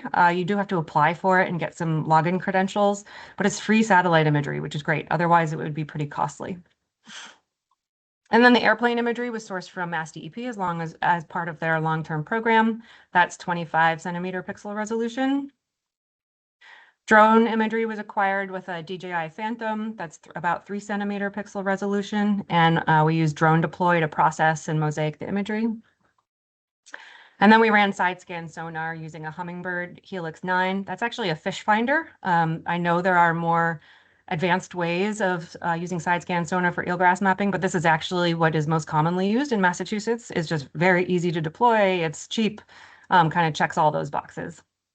And we followed a mow the lawn pattern, and that's roughly 50 centimeter pixel resolution. The diver surveys looked a little like this, where a transect was laid out from sort of the densest part of the meadow out beyond the edge, and this is placed perpendicular to shore. And then along that transect, 13 meter square quadrats were placed, sort of evenly distributed across the entire length of the transect. And the divers were in search of the last chute that they could find along that transect. And then in each one of those quadrats, they measured all the typical things, percent cover, canopy height. And something sort of new that we invented for this project was distribution type, which was meant to be a measure of patchiness. So that's where individual chutes or patches are less than 1 meter apart, 1 to 5 meters apart, or greater than 5 meters apart. And then along each transect, we haphazardly sampled about 30 stations with an underwater camera and got eelgrass percent cover for that, and that was to assess accuracy. So what this looks like, this is just an example from one of the 5 sites. We would have those 4 remote sensing data sets after all the surveys were done, and we would do a heads up manual photo interpretation on those. Heads up meaning your face is kind of up and looking at the screen while you're dropping points and drawing your line. And when you bring all of those data sets together for that one site, they look something like this on a map, where all of the different black, solid, and dotted lines are the results of the 4 remote sensing surveys where the eelgrass edge is. The red lines that you see there are the diver transects. And then all of the dots, the little hollow circles that you see, those are the ground truthing locations with the underwater camera. So the primary thing we were looking at here first is edge error. And what we define edge error is, it's the difference between the meadow edge based on what the divers observed, that last chute, and the mapped edge from the remote sensing imagery. So I'll go over some of those results right now. So here are the results from edge error. On the x-axis, we have the 4 different survey methods, and then the bars themselves are hollow for the shallow part of the meadow, and then gray for the deep part of the meadow. And then on the y-axis is the mean edge error in meters. So you could see that there was much less error at the shallow edge compared to the deep, with drone performing the best. That's not too surprising given how high resolution the imagery is. And then, much worse performance at the deep edge, up to, including the error bars, going up to 120 or more meters of error. Something I found really interesting in these results was the sonar. Sonar doesn't require really water clarity to be effective. It's relatively unaffected by water clarity, whereas when we're doing photo interpretation of aerial imagery, water clarity is everything. So I was expecting sonar to perform a little bit better here than the other methods, but it really showed me that optical clarity is really maybe not the most important thing here. There's some bed dynamic things happening here that are just as important with edge error, things like chute density or patchiness. So I'll get into that in a moment. In terms of accuracy, this was using all of those photo ground truthing points. there was a lot of variability across our 5 sites. So this plot has the 5 sites across the X and the accuracy on the Y. And some sites performed real well, some not so much, but I show a couple examples here. On the bottom left, that's our site in Beverly. It's a big, beautiful, dense meadow until you get to the shallow edge, which is really sort of like diffuse and gigantic. So you can really see, well, hopefully you can see, there's sort of these, dark areas. This is all the eelgrass meadow. So you can see that leaves a lot of room for error if one of the remote sensing methods maybe doesn't detect it all the way out that way. As opposed to our site in Gloucester, which has a really defined, obvious shallow edge right where the waves are breaking, and there's sort of a change in bathymetry there. And then in this plot, you can also see the differences in accuracy across the different platforms. Drones did particularly well, especially at those, at that site that has a lot of diffuse edge characteristics. Some sites, it's incredible how poorly some of the methods did. The airplane survey did very poorly at this particular site. So there's a lot more sort of digging into all of this variability in the final report for the project. The effects of canopy height I found pretty interesting too. So this is collected from the diver observations. And across the x-axis, there's the 4 methods again. And then the dark bars here are each diver quadrat that was successfully mapped as eelgrass. So in general, canopy height around 50 centimeters or so was successfully mapped as eelgrass. But interestingly, eelgrass that was under 20 centimeters was generally missed by across all of the methods. So I thought this was really interesting. But also speaks to, perhaps that shorter grass is in the shallow edge where it might be harder to detect as it's getting patchier and sort of shorter. And then the effects of distribution type. So on this plot, the methods are across, the mapping platforms are across the X, and then there's a secondary X-axis with those different distribution types. Again, that's the distance between the individual shoots or patches, less than 1 meter, 1 to 5 meters, or greater than 5 meters. And you can see across the 4 mapping methods, they all did very well in highly continuous eelgrass. That's not too surprising that they would do best in those areas. Sonar did especially well in those areas. When you get into transitional eelgrass, where patches and shoots are 1 to 5 meters apart, drone and sonar still do pretty well, and you're getting closer to 50% of the grass being missed in airplane and satellite imagery. And then across all methods, they do a little more poorly when eelgrass is real patchy or greater than 5 meters apart. So they're all missing, more than half of the eelgrass that's patchy. Hey, Jill, you've got a few minutes left. Oh, thank you. Yep, I'm on my last slide. So how does this all boil down to some management recommendations? We recommend applying conservation buffers around eelgrass polygons as a management tool. And this has already been implemented in Massachusetts. It helped that CZM was a partner on this project because they are at the table for environmental review and coastal construction projects. So they have been recommending a buffer around projects and around eelgrass meadows using sort of the most restrictive buffer of 120 meters around eelgrass beds. So it's really fantastic in providing better protection. And we also recommend targeting edge areas as intensively as possible and as feasible when doing ground truthing work. Clearly, these are the areas of greatest error. Exploring the use of sub-meter satellite imagery further, and using edge errors to integrate maps from different methods. So, you can get closer to apples and apples. If you're trying to look at 1 year, you have drone imagery, another year you have satellite. How can we bring these together? Well, hopefully those edge errors can help to, do some raster math on that. We have some products from the project. We have a technical report, a published paper in Geosciences, a story map. I can put all these links out, or you can reach out for them.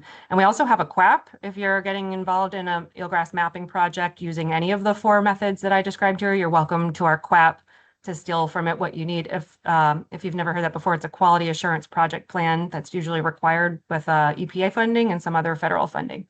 So reach out if you'd like a copy of that, and I look forward to our discussion in a little bit. Great. Thank you, Jill. That was fantastic. I think a lot of us will want your Excel spreadsheet full of links to products and gear. Okay. Well, thank you. Yeah, we will have time for talking about all this during the discussion after the break. So now we are moving on to talking about mapping seagrasses in Barnegat Bay. We have Jessica Stitch and Rick Lathrop. Are you all on and ready to go? Yes. So my name is Rick Lathrop, and direct the Center for Mud Sensing here at Rutgers University, and so have been working on mapping seagrass in Barnegat Bay National Estuary Program for a number of years. So we're going to talk about some of the. Jess Stitt is a postdoctoral research associate here at the center, and so talk about some of the more recent work with Z. Lacey, who is on here, as well as Nina Colavigiani, sorry, is out in the field today. So I'm going to hand this over to Jess as I try to share our PowerPoint. Cool. Yeah. So I think window might go if that works.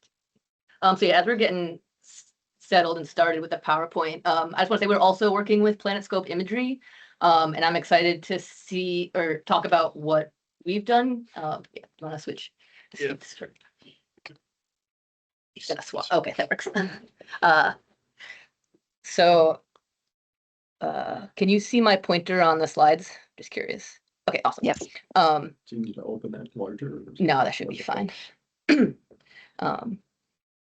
So yeah, we were mapping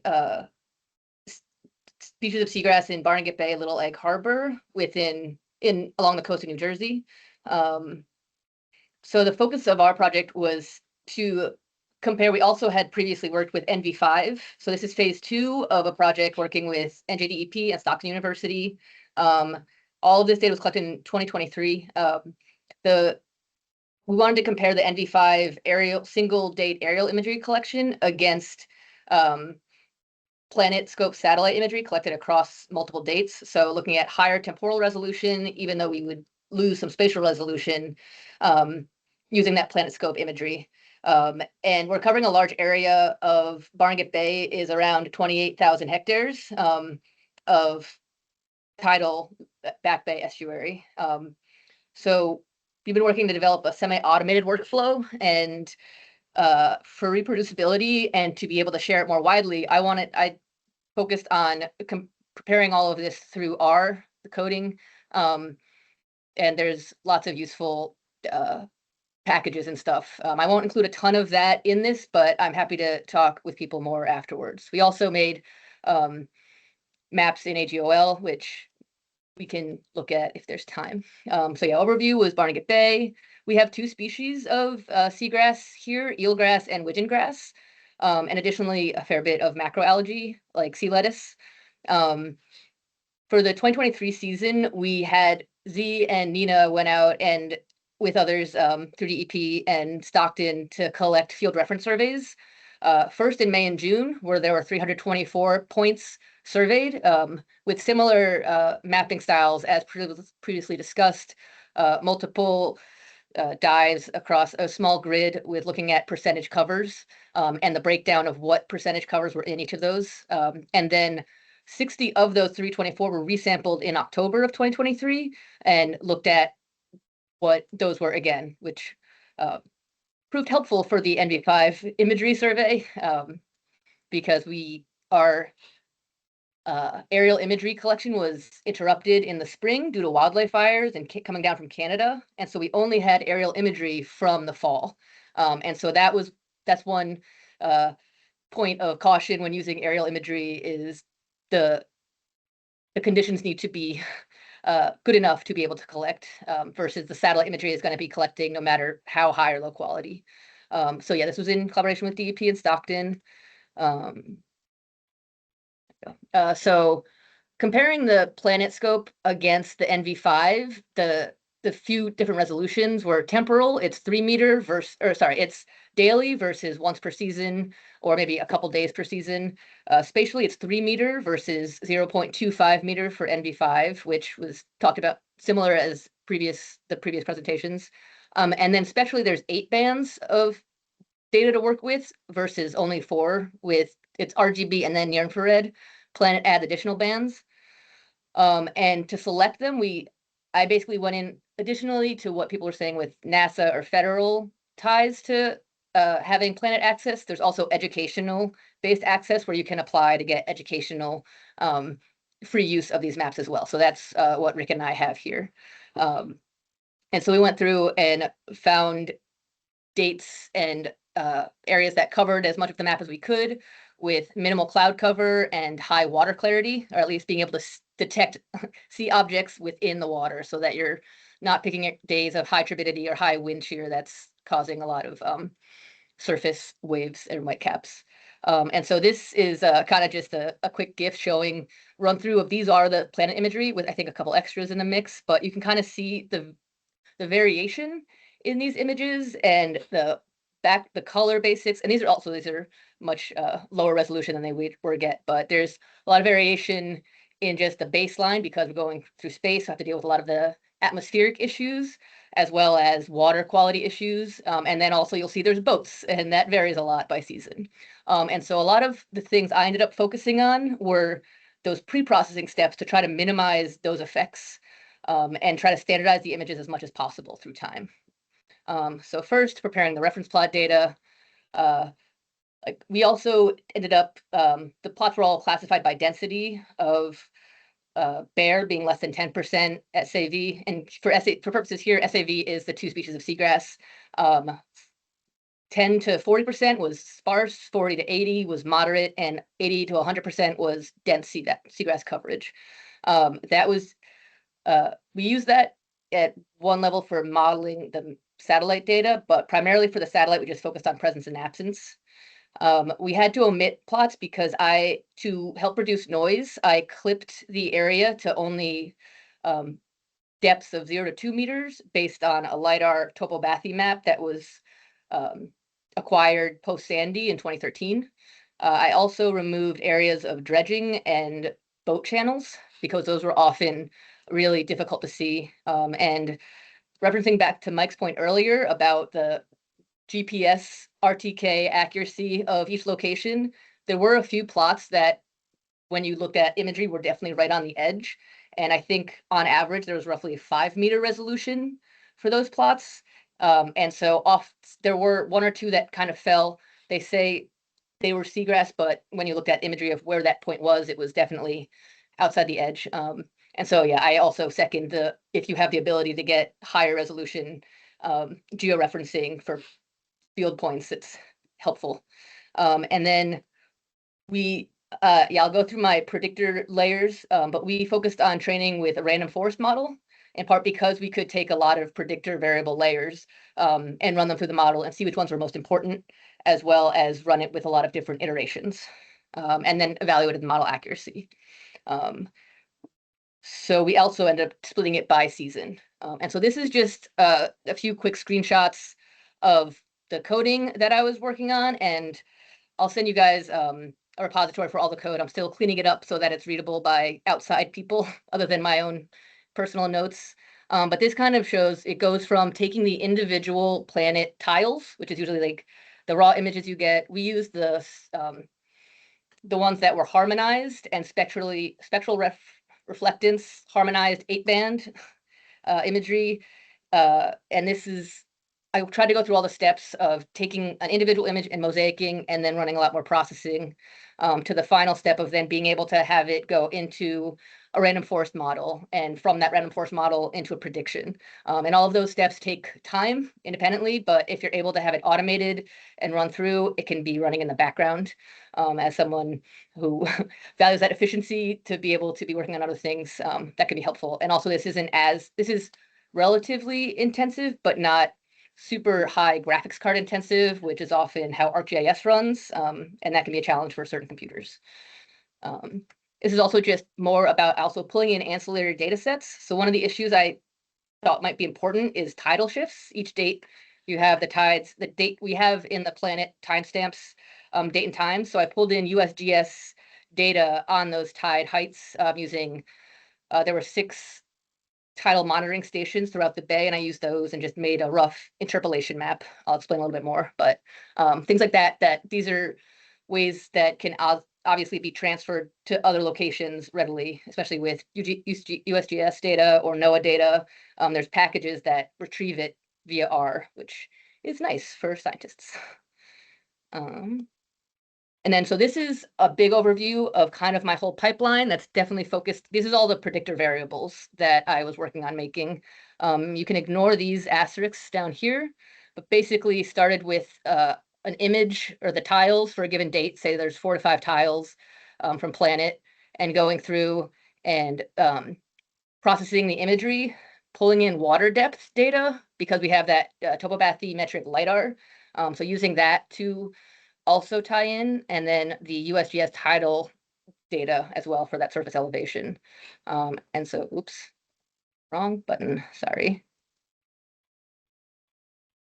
There we go. And this, what was nice is a lot of the planet, all the planet data has timestamps. So you can see in the highlights in the light blue is the date, light green is the UTC time down to the second of when it was captured. And then the unique satellite identifier, because the PlanetScope system is a constellation of small satellites orbiting. And so I didn't do anything with it, but it could be a way to do more quality control if maybe there's one satellite that's off, or you could, something if you have it running a bigger model, you can see if that's an important variable. This just also includes the 8 bands. In addition to, there was more than just green, red, blue, and near infrared. There's also red edge. Green was split into 2, a yellow band and a coastal blue band. And for the purpose of vegetation, it's helpful to have additional green bands, and also that red edge did seem to come into play in our models as well. And so this is kind of a run through with the R script. I also made it have outputs, kind of PDF report pages.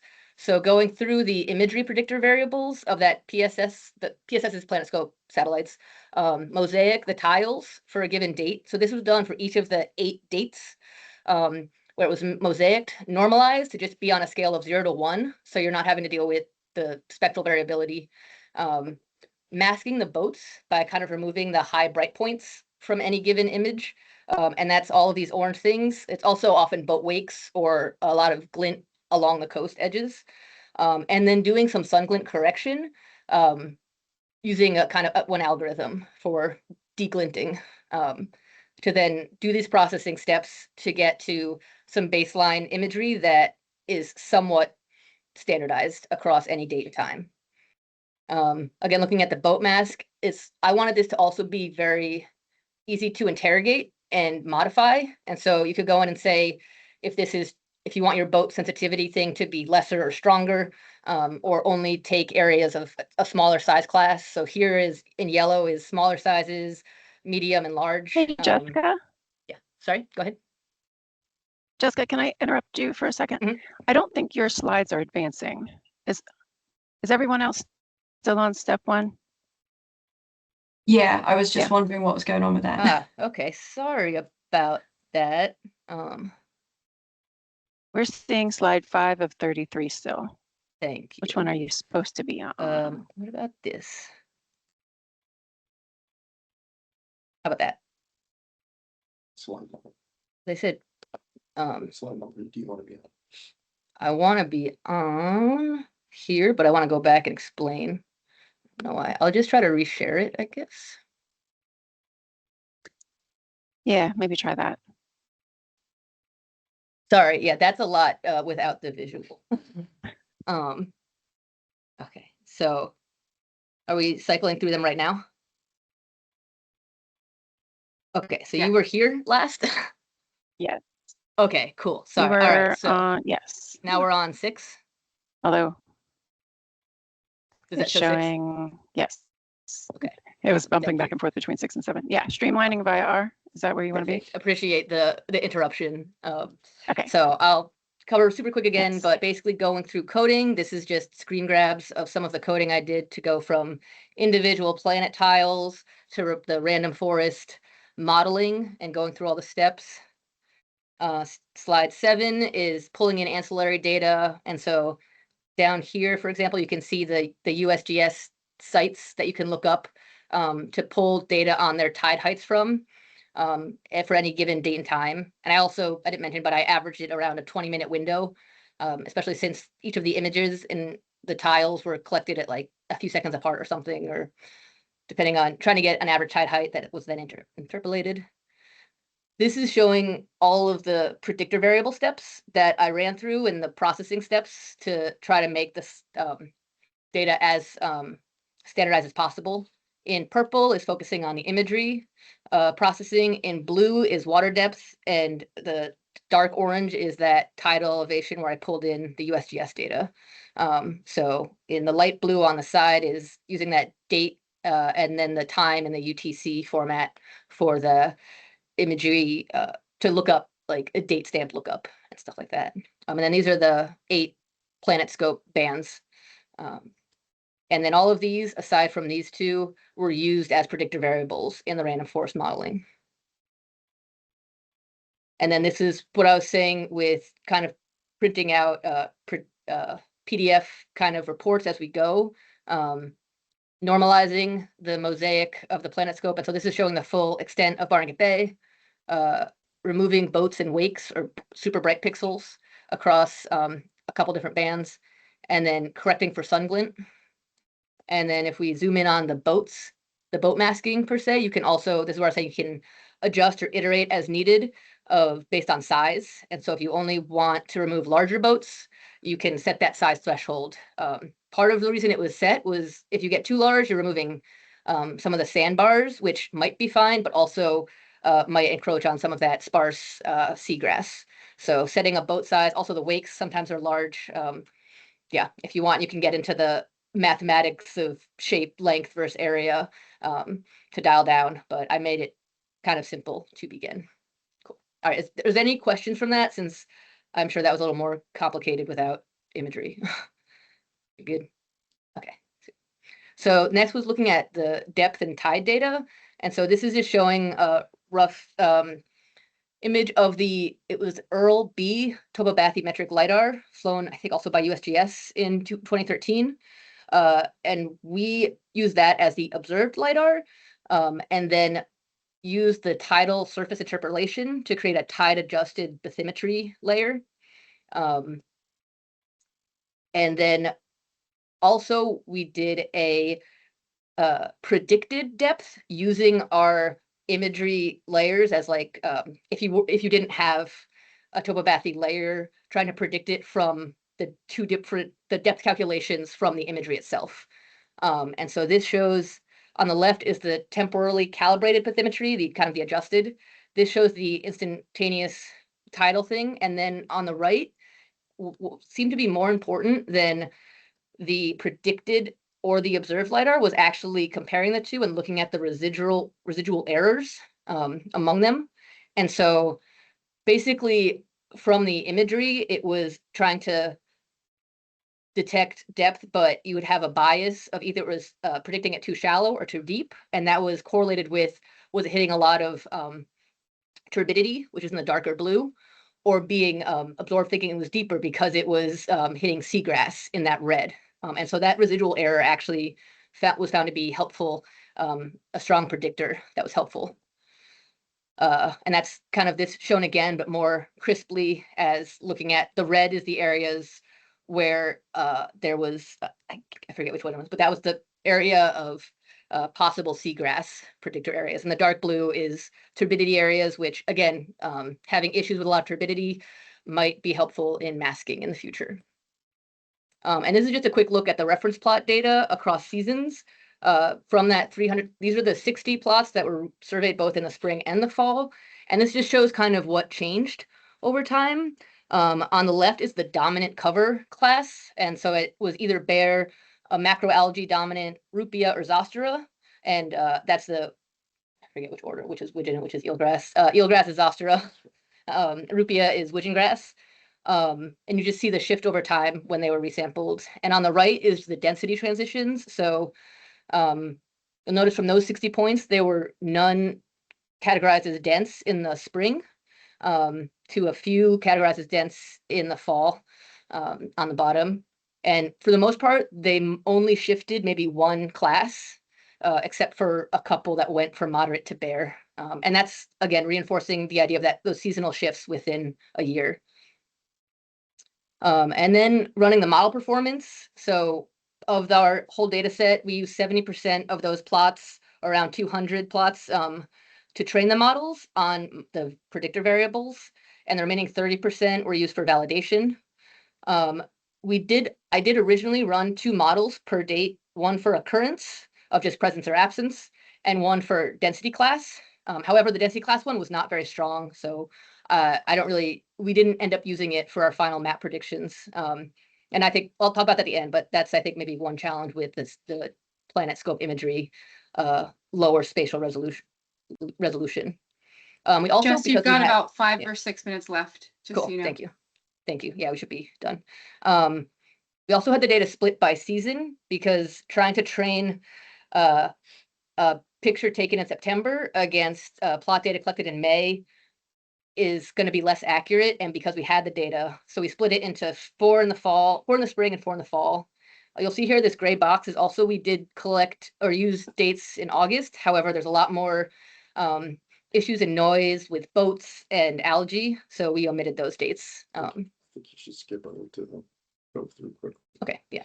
And then these were just the heat maps that were made of overlaying all of those dates on each other with from the random forest, the confidence intervals being 80% confident or higher. Again, that's something in code that you can shift in the fall, and then in total. And so we use this as our final heat, or our final map basis, was aggregating all 8 dates and seeing where they're most constant. And then, yeah, comparing them is where we can get at a better understanding of those interannual differences, also potentially tied to differences by species.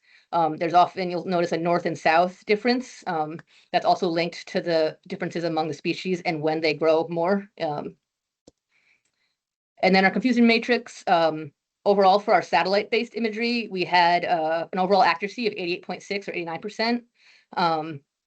In general, it wasn't predicted. It predicted all of the present plots. It just also over predicted a few absent plots.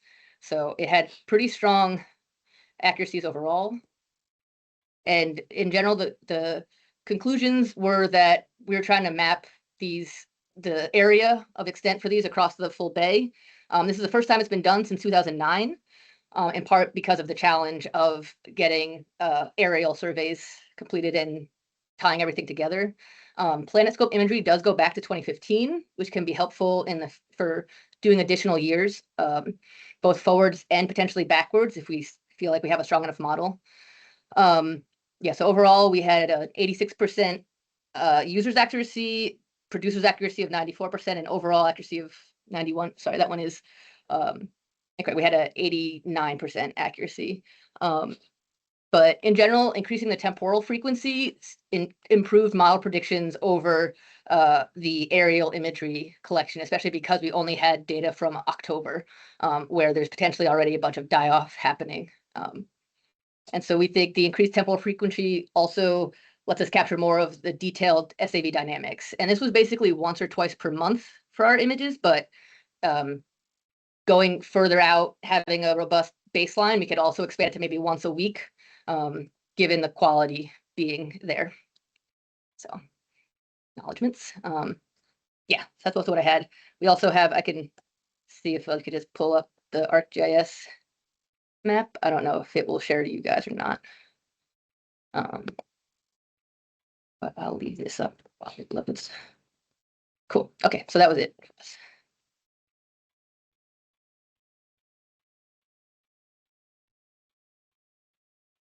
Did it open? You might, if you stopped sharing Okay. and reshared your map, maybe it'll come up. Cool. We just see the acknowledgements right now. Okay. Try to do a window. But yeah, while that's trying to load, does anybody have any questions? I guess they're gonna open up to the. Oh, that's true. Yeah, I got the panel. Okay, can you see a map right now? Oh, yes, we can. Okay, so yeah, so this is just the baseline of the seagrass for 2023. This was kind of a composite with the aerial imagery, and overall it was above 60% overlap between the aerial and satellite-based methods.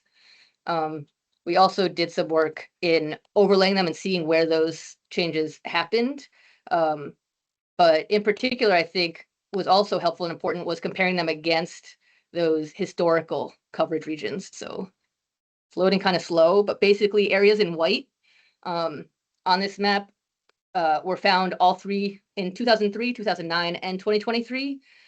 Areas, I think, in red, yellow, and green were not found in 2023. So those might be areas of highlight to check if there is still any meadow action in those areas.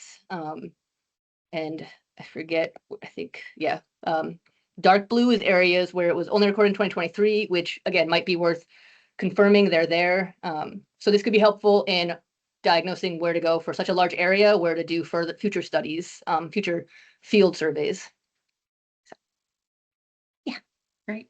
Thanks so much, Jess. Great to see all that hard work Yeah, that you and Rick put into turning those points into a map. Well done. Well done.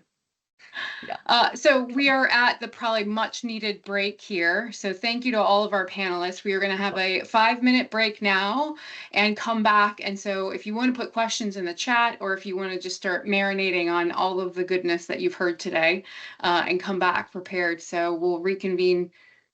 It's 5:10 p.m. here. What time is it there? I have no idea. In 5 minutes. 12:15. Well, yeah, we'll come back at 12:15. Thanks. All right. Thanks, guys. 5 minutes.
All right, guys, it's 12:15, so if you guys could come back, we'll go ahead and start our discussion.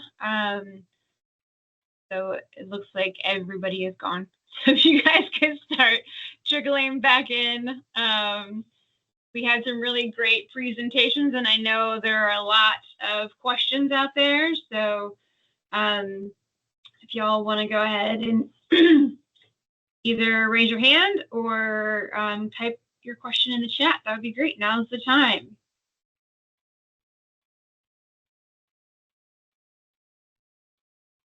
I'll start. That's okay. Perfect. Is Mike Bradley back? Hi, Jed. Hi, Mike. Can you explain again that calculation where you computed mapping variability? Can you explain what that is and how you did it? I can, yeah. And the folks at Barnegat Bay did the exact same thing. So all it is you're overlaying your reference points on your classified points. So there's a little bit of detail there in terms of how you get there. You can, if you're going to use all your video points, okay, to create your map, then you have to withhold a certain percentage to use for your accuracy assessment. Okay, but in the example that I showed, I didn't use any of my points in that particular case for the mapping. So I used the full suite of, I think, 5,000 points. But it's two categories, right? So I have a polygon map of eelgrass. Everything outside of that is assumed to be not eelgrass. So because I have a coded data set of points with benthic type from the video, okay, so if eelgrass points from the video overlay on top of my mapped eelgrass polygon, okay, that is an agreement of eelgrass and eelgrass. Now you're going to have points, right, that are eelgrass, errors of omission from the video that are not mapped as polygons. So then the percentages of each one of those classes are calculated. And that's what you're calling mapping variability. Which one are you talking about? The users versus producers accuracy? Or are you talking about the mapping variability? The mapping variability. Oh, I'm sorry. I'm sorry. I had the wrong. I'm sorry. Yeah. I was describing the wrong one. Yes. I'm going to share my screen here, and I'll quickly go through that again.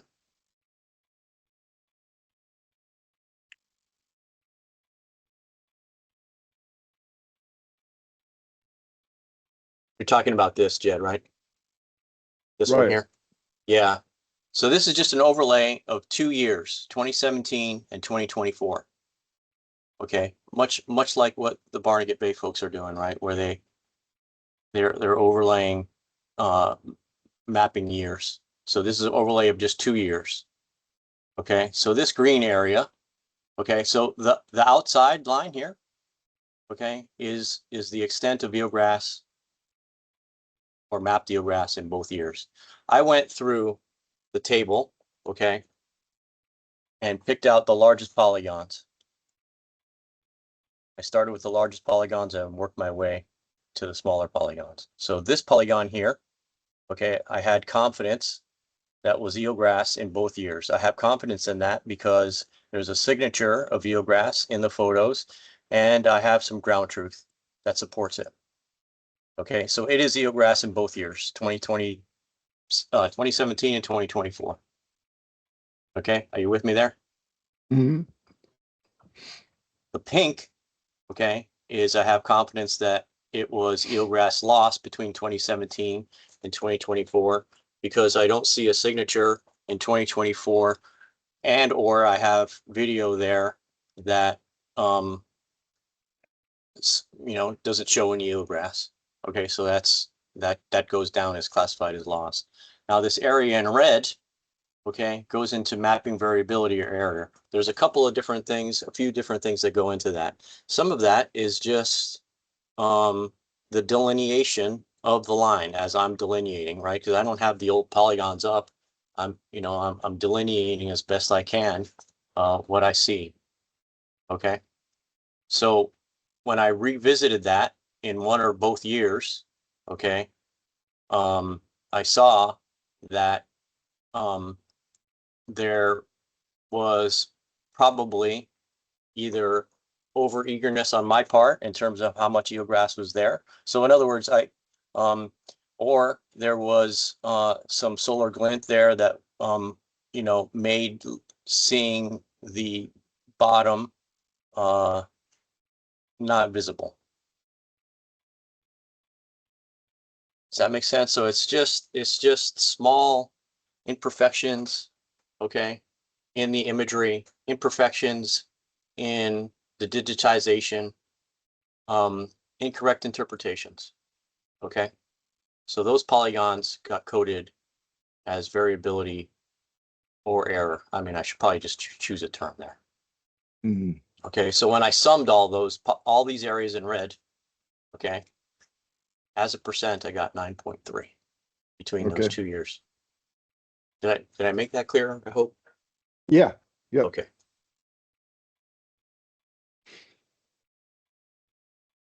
Thanks for the question, Judd. Anybody else? Tay, go ahead. Hi, Mike, I'm curious about your thoughts on calculating the accuracy assessment. Because the way that it has always been done at Mass DEP and the way I'm doing it now, it's you do your polygon delineation and you have several field points that you've put down, and some are random and others are specific places of uncertainty. The field team goes out and we hold back points, and then we do the accuracy assessment based on the hold back points.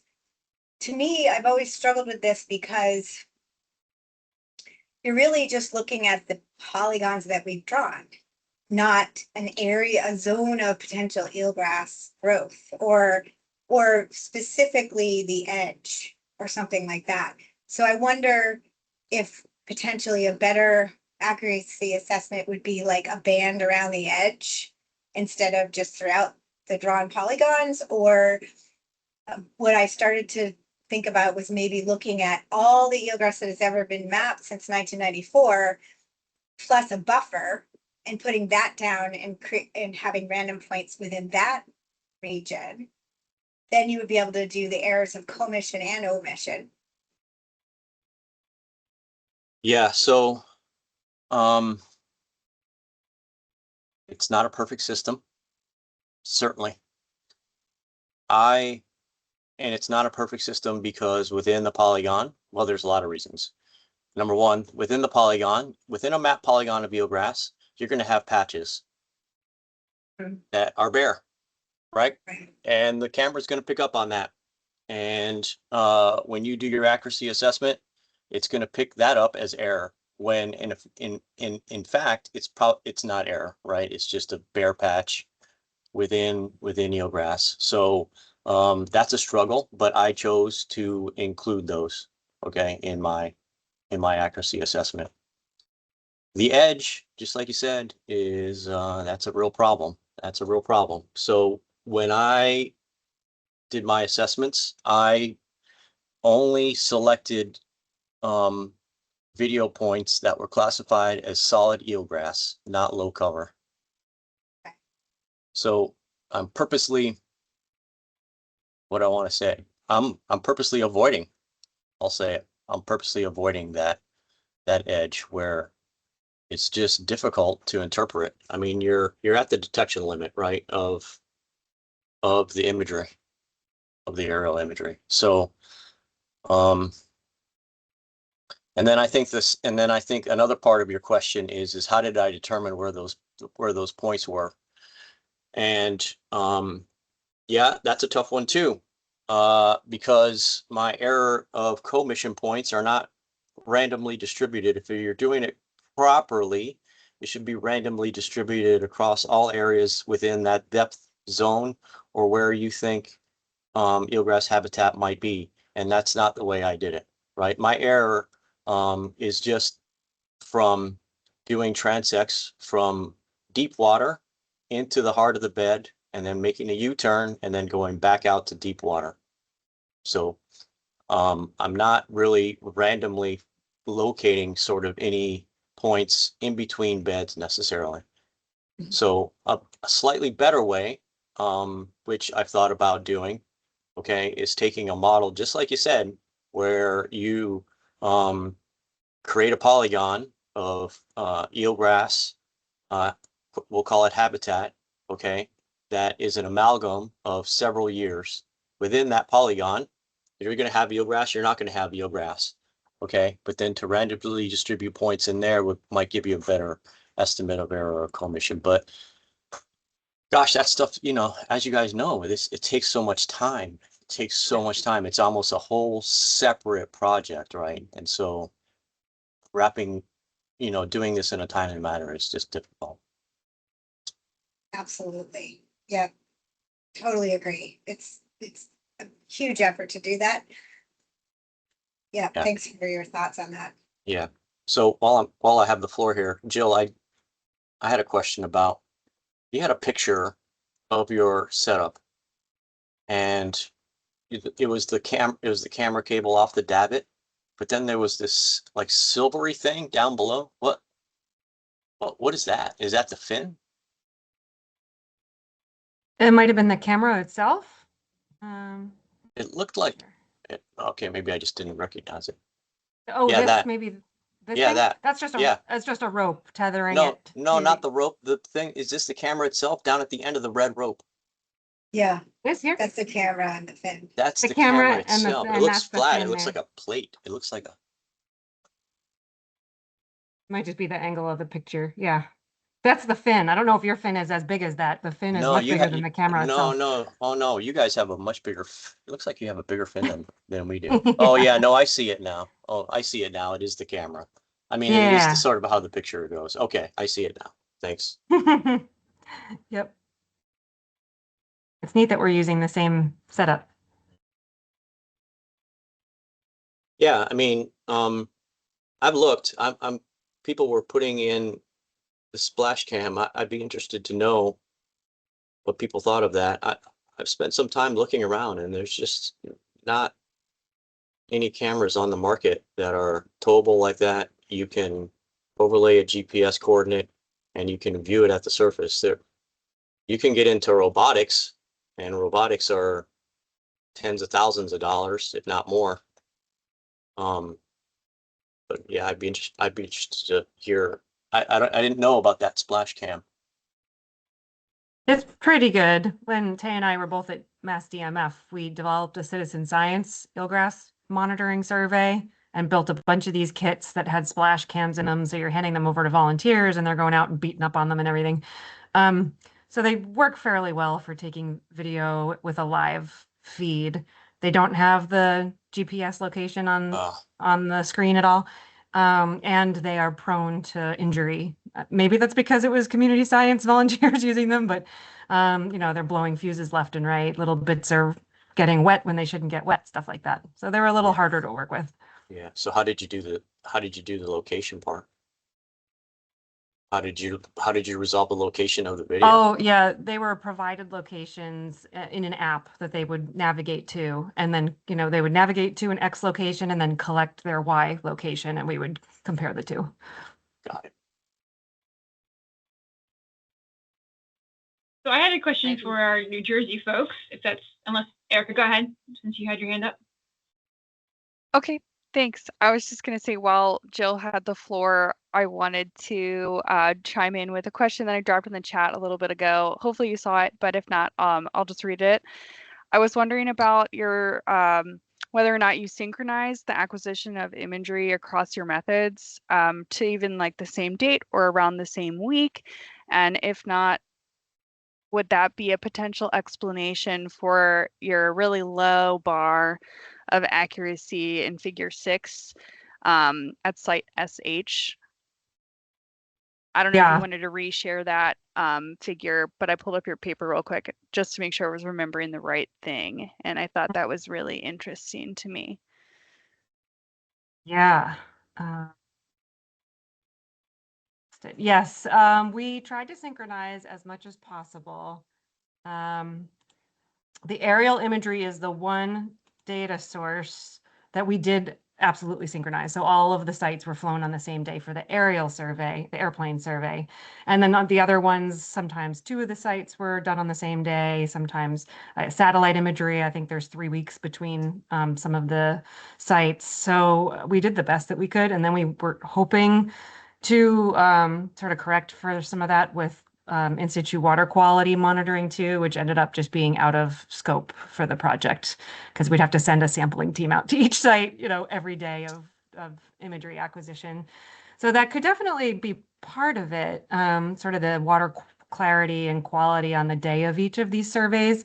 But since the airplane survey was done across all sites on the same day, that site really is sort of an outlier, and that site was challenging in a lot of other ways too. So I think that really is a site-specific issue, and for whatever reason, the airplane imagery, you could not detect bad eelgrass in the airplane imagery. Maybe a localized wind event picked up right when the plane was going over that site. I have no idea, or maybe a large vessel came through. I'm really not sure, but it was definitely an outlier. Thank you for catching that. Yeah, no, thank you for expanding on that. Judd, your hand's up. You can go first. You had a question. I can follow. Thanks. Okay. So for the New Jersey folks, with now you've got this pipeline going and you've got some good, comparisons between the satellite and what is done in the past. Do you think that this is something that New Jersey can turn into having more frequent maps made, or is it sort of like anybody can do it at their own time? It's gonna be like I don't know, it's something that we kind of relying on the users to kind of make, or is there going to be like a state produced mapping now with your pipeline? I think part of the impetus for this was to be able to hand this over to the state so that they could pick up on it. So we're still trying to figure out the economics, like the imagery, the Planescope imagery was free from the educational standpoint. I forget, previous speaker mentioned the NASA program. So if they could qualify for that, for the free imagery or low cost imagery, then that would be a major plus. And the idea was, how could we give them a jump start to be able to work with, Jess's workflow? Because I think there is a lot of advantages to having that higher frequency imagery, just because of the issues of trying to get look across seasons, because we see a lot of seasonal dynamics, and then just trying to coordinate a field program with in close time with the imagery acquisition. Because I know, for example, they do have 2025 field data that they actually focus some collection on areas of uncertainty from our aerial imagery. I haven't gone through with that yet, but the thought is we should be able to just save me some headache, but hopefully would save people headaches in the future of be able to find the data sets I want from the planet images and 2025 dates, and then just run the code and see how it does. So the hope is I can get myself out of a job. But we aren't there. We aren't there yet. So yeah, but that's the idea. Yeah, is to minimize as many of the outside sources of error as possible, because there's so many sources, but with the hopes that this could expand beyond New Jersey, or even just the front end of the pipeline being used for any sort of water evaluation of dealing with tidal data, or dealing with looking at other aspects of data sets. Well, I do think like here in North Carolina, if there's ways that we can kind of be like, hey, look, we can automate this. You just, now instead of having to pay for the whole thing, you only have to pay for this part of it. It's kind of nice to be able to, it's like a selling point of, we figured this part out but we need this data to kind of make sure this is really useful. So it's really great. It's interesting to see going on Jersey. I made sure that all of the variables have threshold that you can set yourself, because with the thought in mind that every place is different and what the standards are for, or what the variables are in North Carolina and Massachusetts is going to be different than New Jersey. For sure. Jed, you had your question, and then I'll go to Mike Bradley. This is another question for the New Jersey folks. Mm-hmm. You had a lot of field work done at the same time by Z and others. What was your general feeling about the depth penetration of the planet imagery? Were you comfortable that you were able to detect the deep edges with this? You had enough images to work with? I don't think it was capturing that deep edge as well. And you couldn't distinguish the deep edge as compared to, aerial imagery or the like, to find that fine distinction. And so, in that respect, you got the general outlines of where these beds were, but you weren't getting that, same crisp lines. And so I'm less confident on the deeper edge. Yeah, I'd also be curious how deep could you go? I mean, how deep did the planet penetrate? Depending on the water clarity, so it varied from, because we had 8 different scenes we were looking at, so it varied quite a bit. But basically, we were, cutting off about 2 meters, and that's under good conditions. Yeah. And you feel like in good conditions, 2 meters, you were comfortable interpreting the edges? We weren't interpreting edges per se because we're doing a kind of a per pixel classification. So we weren't delineating, visually interpreting edges in the same way that, some of the other approaches. Kind of some of my thinking behind it was to make a conservative first attempt to see how accurate it was on the core bases, and then be able to shift that, train that model up well enough to then be able to extend out to slightly less conservative, because it did definitely miss some edges when you look at some imagery. Those sparse edges were like, it often cut off before that. Also, I know Barnegat Bay is fairly turbid, so how much actual seagrass there is below the 2 meter cutoff, I think I skipped past it for time, but using the Topobathy LiDAR data, I cut out 44 plots because they were below 2 meters, and all but one of them had 0 SAV of any kind. Some of them had macroalgae. There was one that did, but I think it was, again, a spatial error of it was right next to a bed in a deep boat channel. So also from the biological side, the ecology side, we did not find evidence of seagrass occurring below 2 meters in Barnegat. Often it was even more constrained to 1.5 meters. And so I think, that area between 1.5 to 2 might be an area where we could dial in more for that edge component. Thank you. Mike? Yeah, my question is for you guys also in Jersey. I have 2 questions. I may have missed it. First question is, were you able to account for solar glint? And then, I just forgot my second question. Just escaped. Mask out. Right? Were you able to, what kind of magic did you run to get rid of So I solar was glint? using a solar glint algorithm. I have to pull it up in front of me, but it's in the R code. But basically, I think it was, I forget if it was green or near infrared. It was using as its baseline reflectance against, to counter it, and just trying to, I ran it both pre-boat masking and post-boat masking, because the boat masking was also based on high intensity brightness. And so trying to just do something where you take one and then use that, basically calculating a slope across each band overall to make a deglint. It's something where I don't know how much of an impact it had on the quality of maps. It improved them very much. But it was something where yeah, it didn't seem to decrease the quality. So then it became the baseline that I use for all map layers beyond it. But it's not going to be a magic bullet if you have got areas of high sun glint that is going to erase the effect of sun glint. So, Well, that's disappointing. You guys are supposed to have the magic bullet. no, it's not.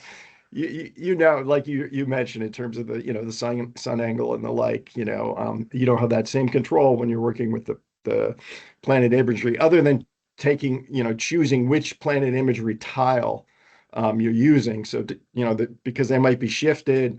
And so if they're shifted more in terms of like, you know, you're not looking into the sun as compared to looking away from the sun. So Right. that's where some of that, and then the wind, you know, the wind-based sun glint is where this is, you know, potentially a little bit more helpful. Yeah, I mean, part of my observation on the PlanetScope imagery here in the Northeast is that the satellites basically come over the same 2 hours every day. It's really not any different. Same 2 hours every day. And so the problem with that is, well, they come over between like 11 and 1 o'clock. And then, but this time of the year, the sun is directly overhead at 11 and 1 o'clock. So a good portion of the imagery that I looked at was not useful because it was just all glint everywhere for all the sort of May, June imagery. So then that's when I referred to September, October, where the sun is much, much lower in the fall, right, at that time of the year. And I had much better luck with that. Yeah, I mean, another factor I was considering incorporating is also pulling in data on local weather, given that daytime information as well, kind of like what I did with the tides, but also looking at like percent cloud cover and whatnot overall, just to maybe end sun azimuth to see if it could help. But yeah, in terms of, I'm just looking up my sun glint correction method. It was basically using near infrared against deep water pixels more so to just try to account for it. But yeah, especially if you have like any caps at all or angles. Yeah, it's I think tricky overall to deal with, but having a near infrared band was definitely helpful for a lot of the different processes and indices I was using. Yeah, I don't think I mentioned also we did benthic bottom correction or trying to account for water column correction by band. Again, similar algorithmic, varied a ton. But yeah, not a magic bullet in helping. And you did everything in R. Is that my? Yes. Yeah. Okay. Thanks. Which I think a lot of it could probably be easily ported to Python for use in ArcGIS as well. I'm just less familiar in Python. We have about 2 more minutes here, and I do want to move discussion slightly to deliverables, although we have decided we don't always have to have a deliverable. But I do think it would be nice, and we're big on the databases now, but I think it would be nice to not necessarily have a methodology like using web. I think it'd be really good to know for the monitoring, how things have changed over time, right? So I think it would be interesting to kind of track, like, for example, North Carolina, we do tier 1, the state, we did planes, here's some of the constructs, and then they switch to satellites, we're looking at that, I don't know, something like that, where it's like a database of what, because like New Jersey, you guys use planes, you know, you're looking in ways to incorporate drones and incorporating satellites, what the dates where they were incorporated, what were some of the, you know, some information about that and that transition. It might be really helpful as we start to use these data back over time to kind of be able to make sure we are comparing apples to apples and that sort of thing. So I think there's a lot of work out there already on how to integrate satellite and drones and that sort of thing. It seems to always be super site specific. So it might be better for us as a group maybe to have a track of how things have changed over time in these monitoring programs. And maybe if there's room, like some lessons learned for that. But what do you guys in a minute think about that as a potential deliverable? And if you don't like it, do you have other suggestions?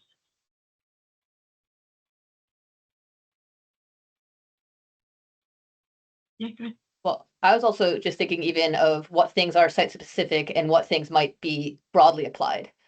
Could be an interesting delineation for looking at the different methodologies. Because I think from what we heard before our presentation, there was a lot that was great. And I'm excited to read those papers about it as well. Of ways to, I think a lot of them aligned. It was interesting to see multiple NV5 and PlanetScope use cases across the board. So I think, yeah, maybe even having a binary of hyperlocal or generalist. Yeah, it's a great point. Some things are more universal. All right, we'll think on that with the steering committee and maybe come back to you guys with some more of that. But I wanted to say thank you all, everybody, for all your presentations. Thank you for all the great questions. As always, I always learn a ton with this part of our meeting. So thank you guys for all that. And we're going to move on now to our partner updates. Is that Kayla? Yeah. Okay. I got it. I mean, everyone else here can chime in. So this is, if this is your first meeting, this is the time we use to just share what everyone's been up to since our last meeting.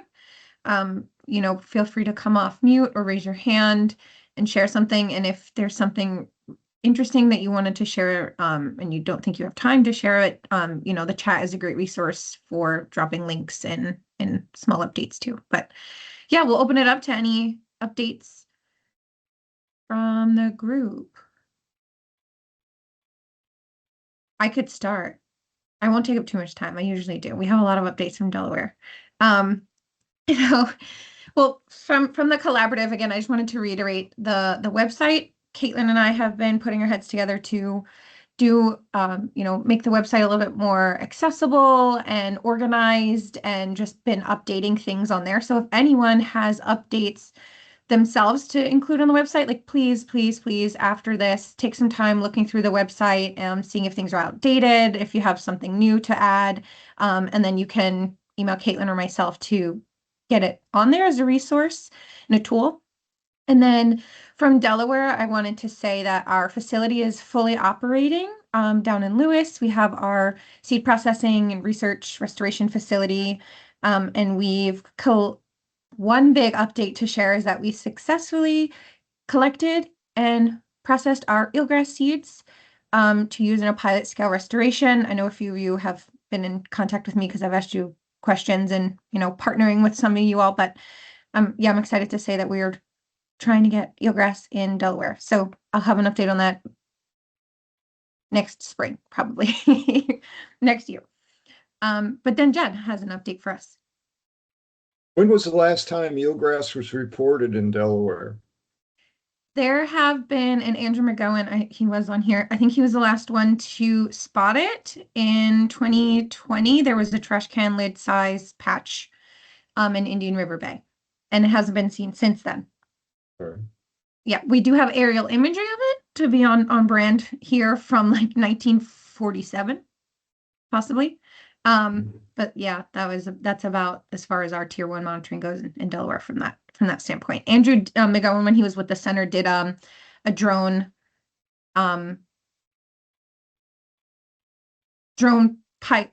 flight, you know, kind of mapping effort, but our waters are very turbid. So we're actually currently, there's a funded project with Delaware Sea Grant to do sonar mapping of the Nanticoke and our inland bays and other waterways in Delaware. So we'll have an update on that again soon, and maybe a future topic to discuss at an upcoming meeting when we discuss tier 2 monitoring. Was your question just for me? Do you also have an update, Judd? Yeah, I had an update, but I was curious about when it was last cited. So I put in the chat our latest report from North Carolina that was just published last week. So the link's in there. That includes surveys going back to 2006 and ending in 2020.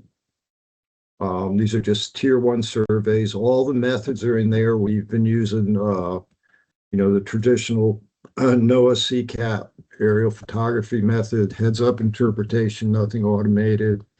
Now we've added a tier 2 program in 2021 that Jesse is managing. But the results of our most recent change analysis between 06 and 20 is we've lost about 16,000 acres of seagrass.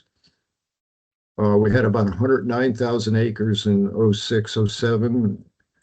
And that we've lost, it's a substantial amount. It turns out that it's, way down on the lower end of the scale with respect to global change that's been reported for eelgrass, but it's still declining.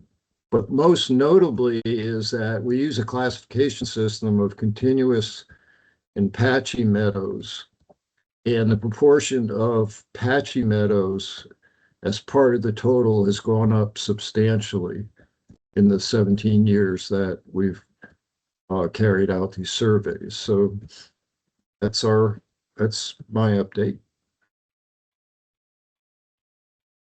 Thank you. And that's a great example of a resource we can add to the website.